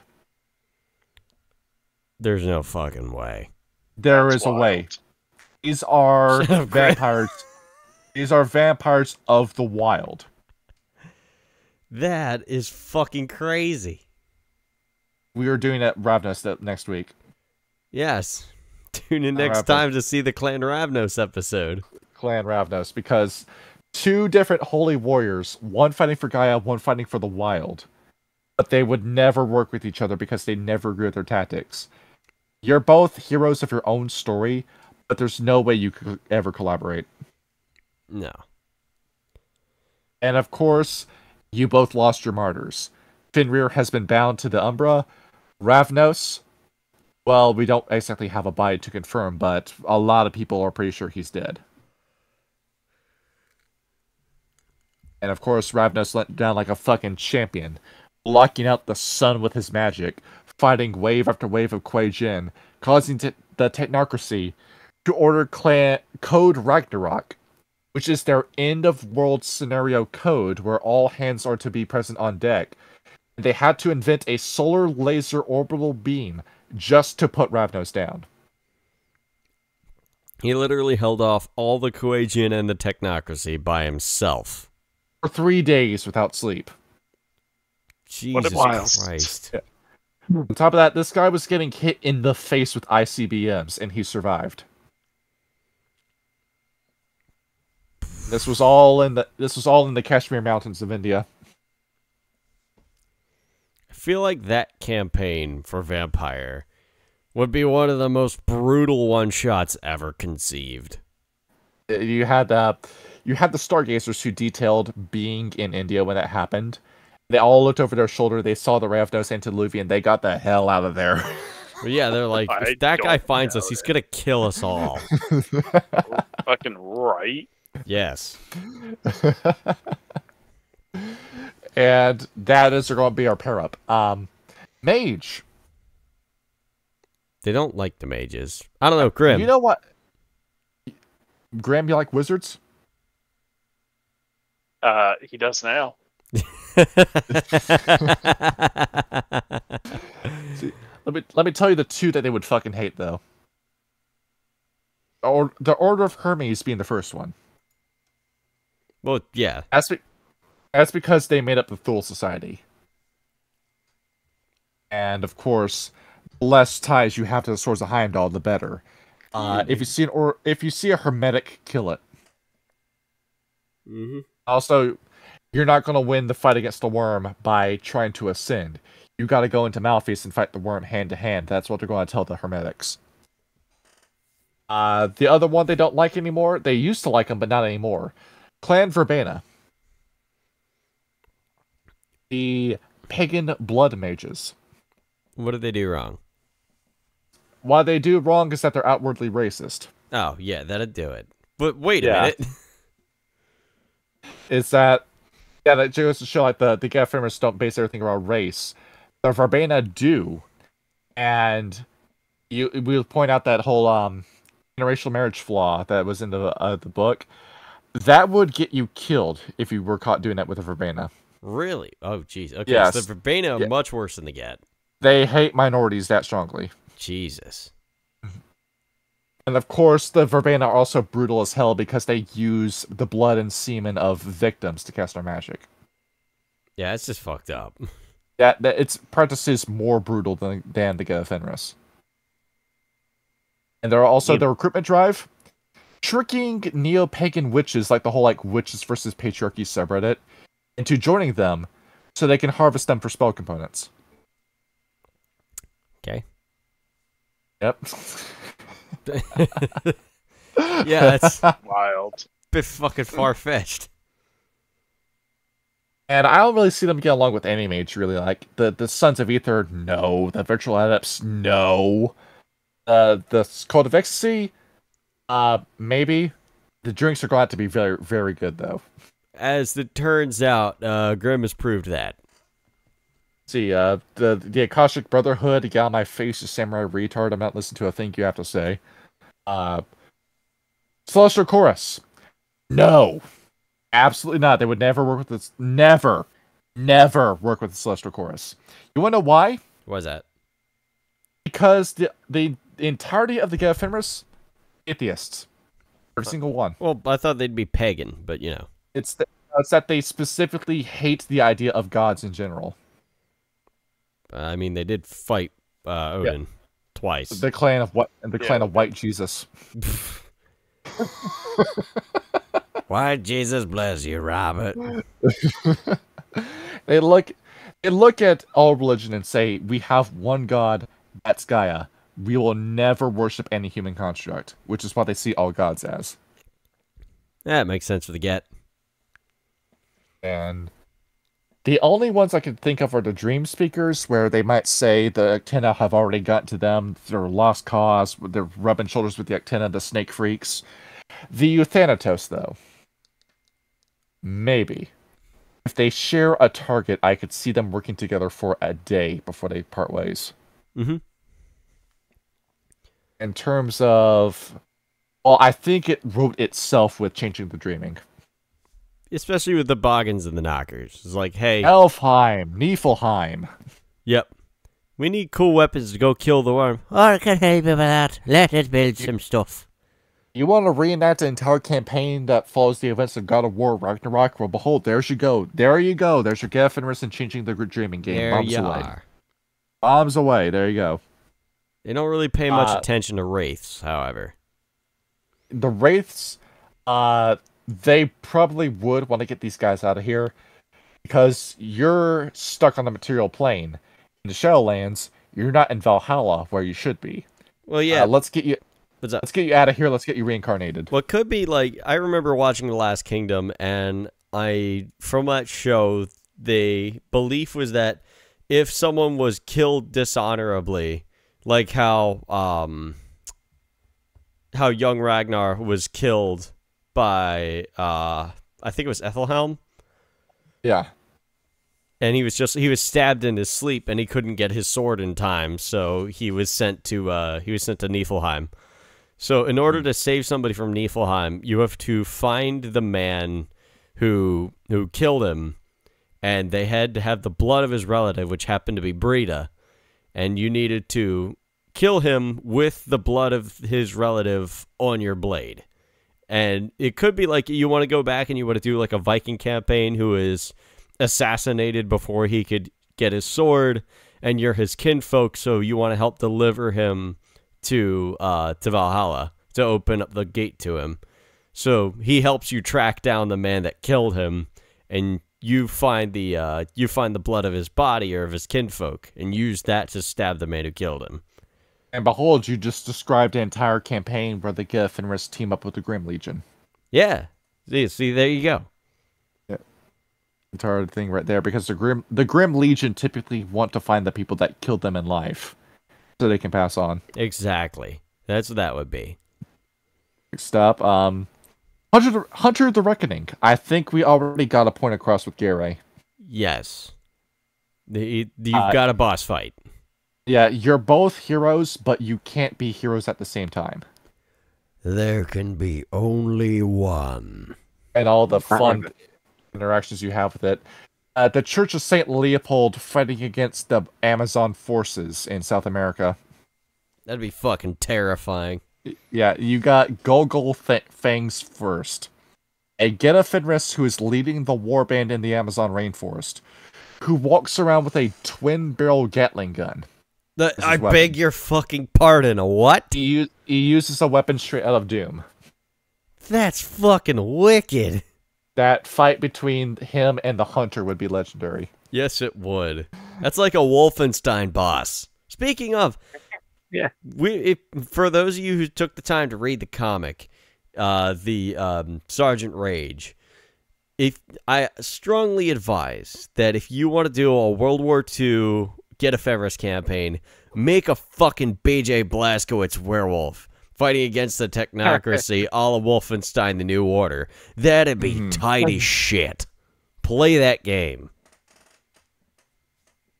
And of course, I never played New Order. I played Return to Castle, and I played the original back in the day. Sean, I cannot recommend highly enough The Old Blood and The New Order. New Colossus is okay, but New Order is better. Yeah, after Return, I stopped playing, but I heard they were still good afterwards. Oh, they're damn good. Yeah, 2013 is also pretty good. Are they still like fairly hard? Because I remember Return was actually kind of punishing once you get into it. Yeah, I've played The Old Blood on Uber, and it was a fucking trial. Same thing with the new Colossus, where if you build your character wrong, you just get fucked in some some levels. Yeah. I love when you're just shooting humans. You're like, this isn't so bad, and then you start dealing with like the super soldiers. Like, oh, never mind. I'm a genius. Oh no. JK. Average reaction to seeing a space marine come around the corner. Yep. Pretty much. The fucking shotgunners with the shrapnel mods in the New Order. Some bullshit. Oh, then. Sounds like a lot of fun. Yes. Oh, Play Wolfenstein: The New Order. It's good for you. Yeah, speaking of technocrats, all of them would hate the technocracy. The Get of Fenris would never get along with them. Absolutely. What about Demon the Fallen? Demon the Fallen? Well, given that the Get of Fenris are staunch atheists, they would probably deny that the demons are demons to begin with. Yeah, it makes sense. Yeah. You're just worm-tainted. Yeah, Banes by another name. And behold, demon Shmeeman, I don't believe in no god, I don't believe in no demon, I don't believe in no devil. I'm just gonna run up with my hammer and smash your head in like every other monster I fought. Yeah, it works.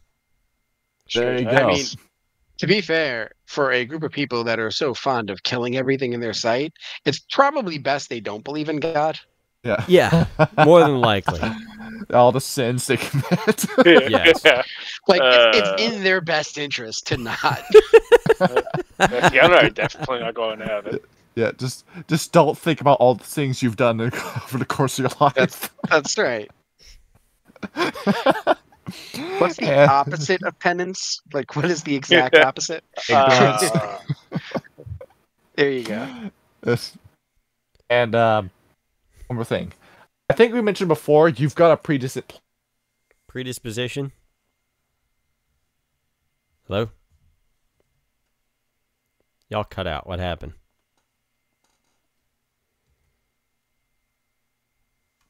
Hang on, folks.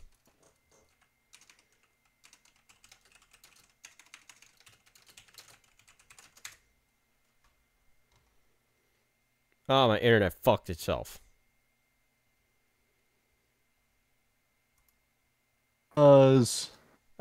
Sorry, my internet fucked itself. I'm back. Okay. There you go. Anyway. The recording good? No, the recording's still good. I just have to cut that out now. Yeah, we're going to leave it up there entirely. Yeah, maybe it's typing something out. Oh, jeez.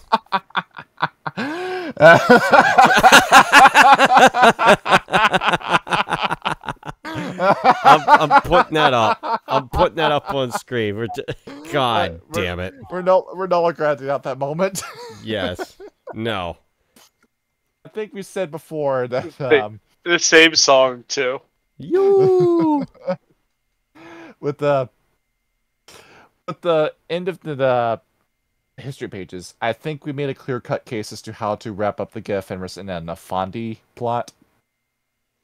Given that they found out the Nafandi exist and are ready to turn their fangs against the Nafandi. Yes. And there's a lot of different people you can fight with the Nafandi. Would you like to get Cthulhu involved in your game? Because the Nafandi do that. Would you like the Satanist element? Well, they don't believe in Satan, so what's to be scared about with the Get of Fenris? Would you like the Malfians? The guys who worship the worm because the Get of Fenris would love to fight him. How about the Iron Hands? Not the 40k faction. Who are fallen technocrats that worship the evil that technology can do. Or the Nihilists who just want to kill people. Behold, all the different ways you can do a little Nafandi campaign. It's going to be a lot of fun. And behold, that's the tribe for you. Yes. Moral of the story, play the Get of Fenris. Moral of the story, go to war. Yes. I can do it. What Sean. Yes. Anything from you? They're my favorite wolf klingons.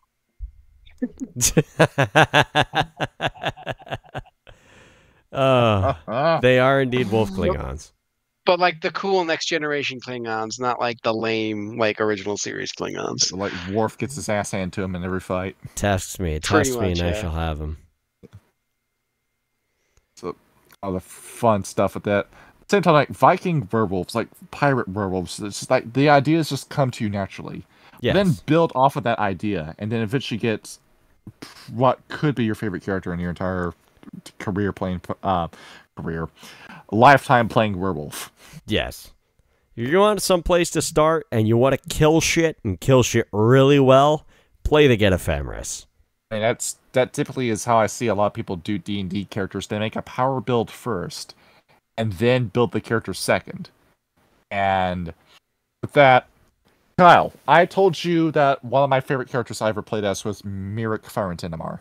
Yes. For those of you watching, Myrick Farentinamar is a wild magic dragonborn barbarian. And it was very fun to play as. I built his character first.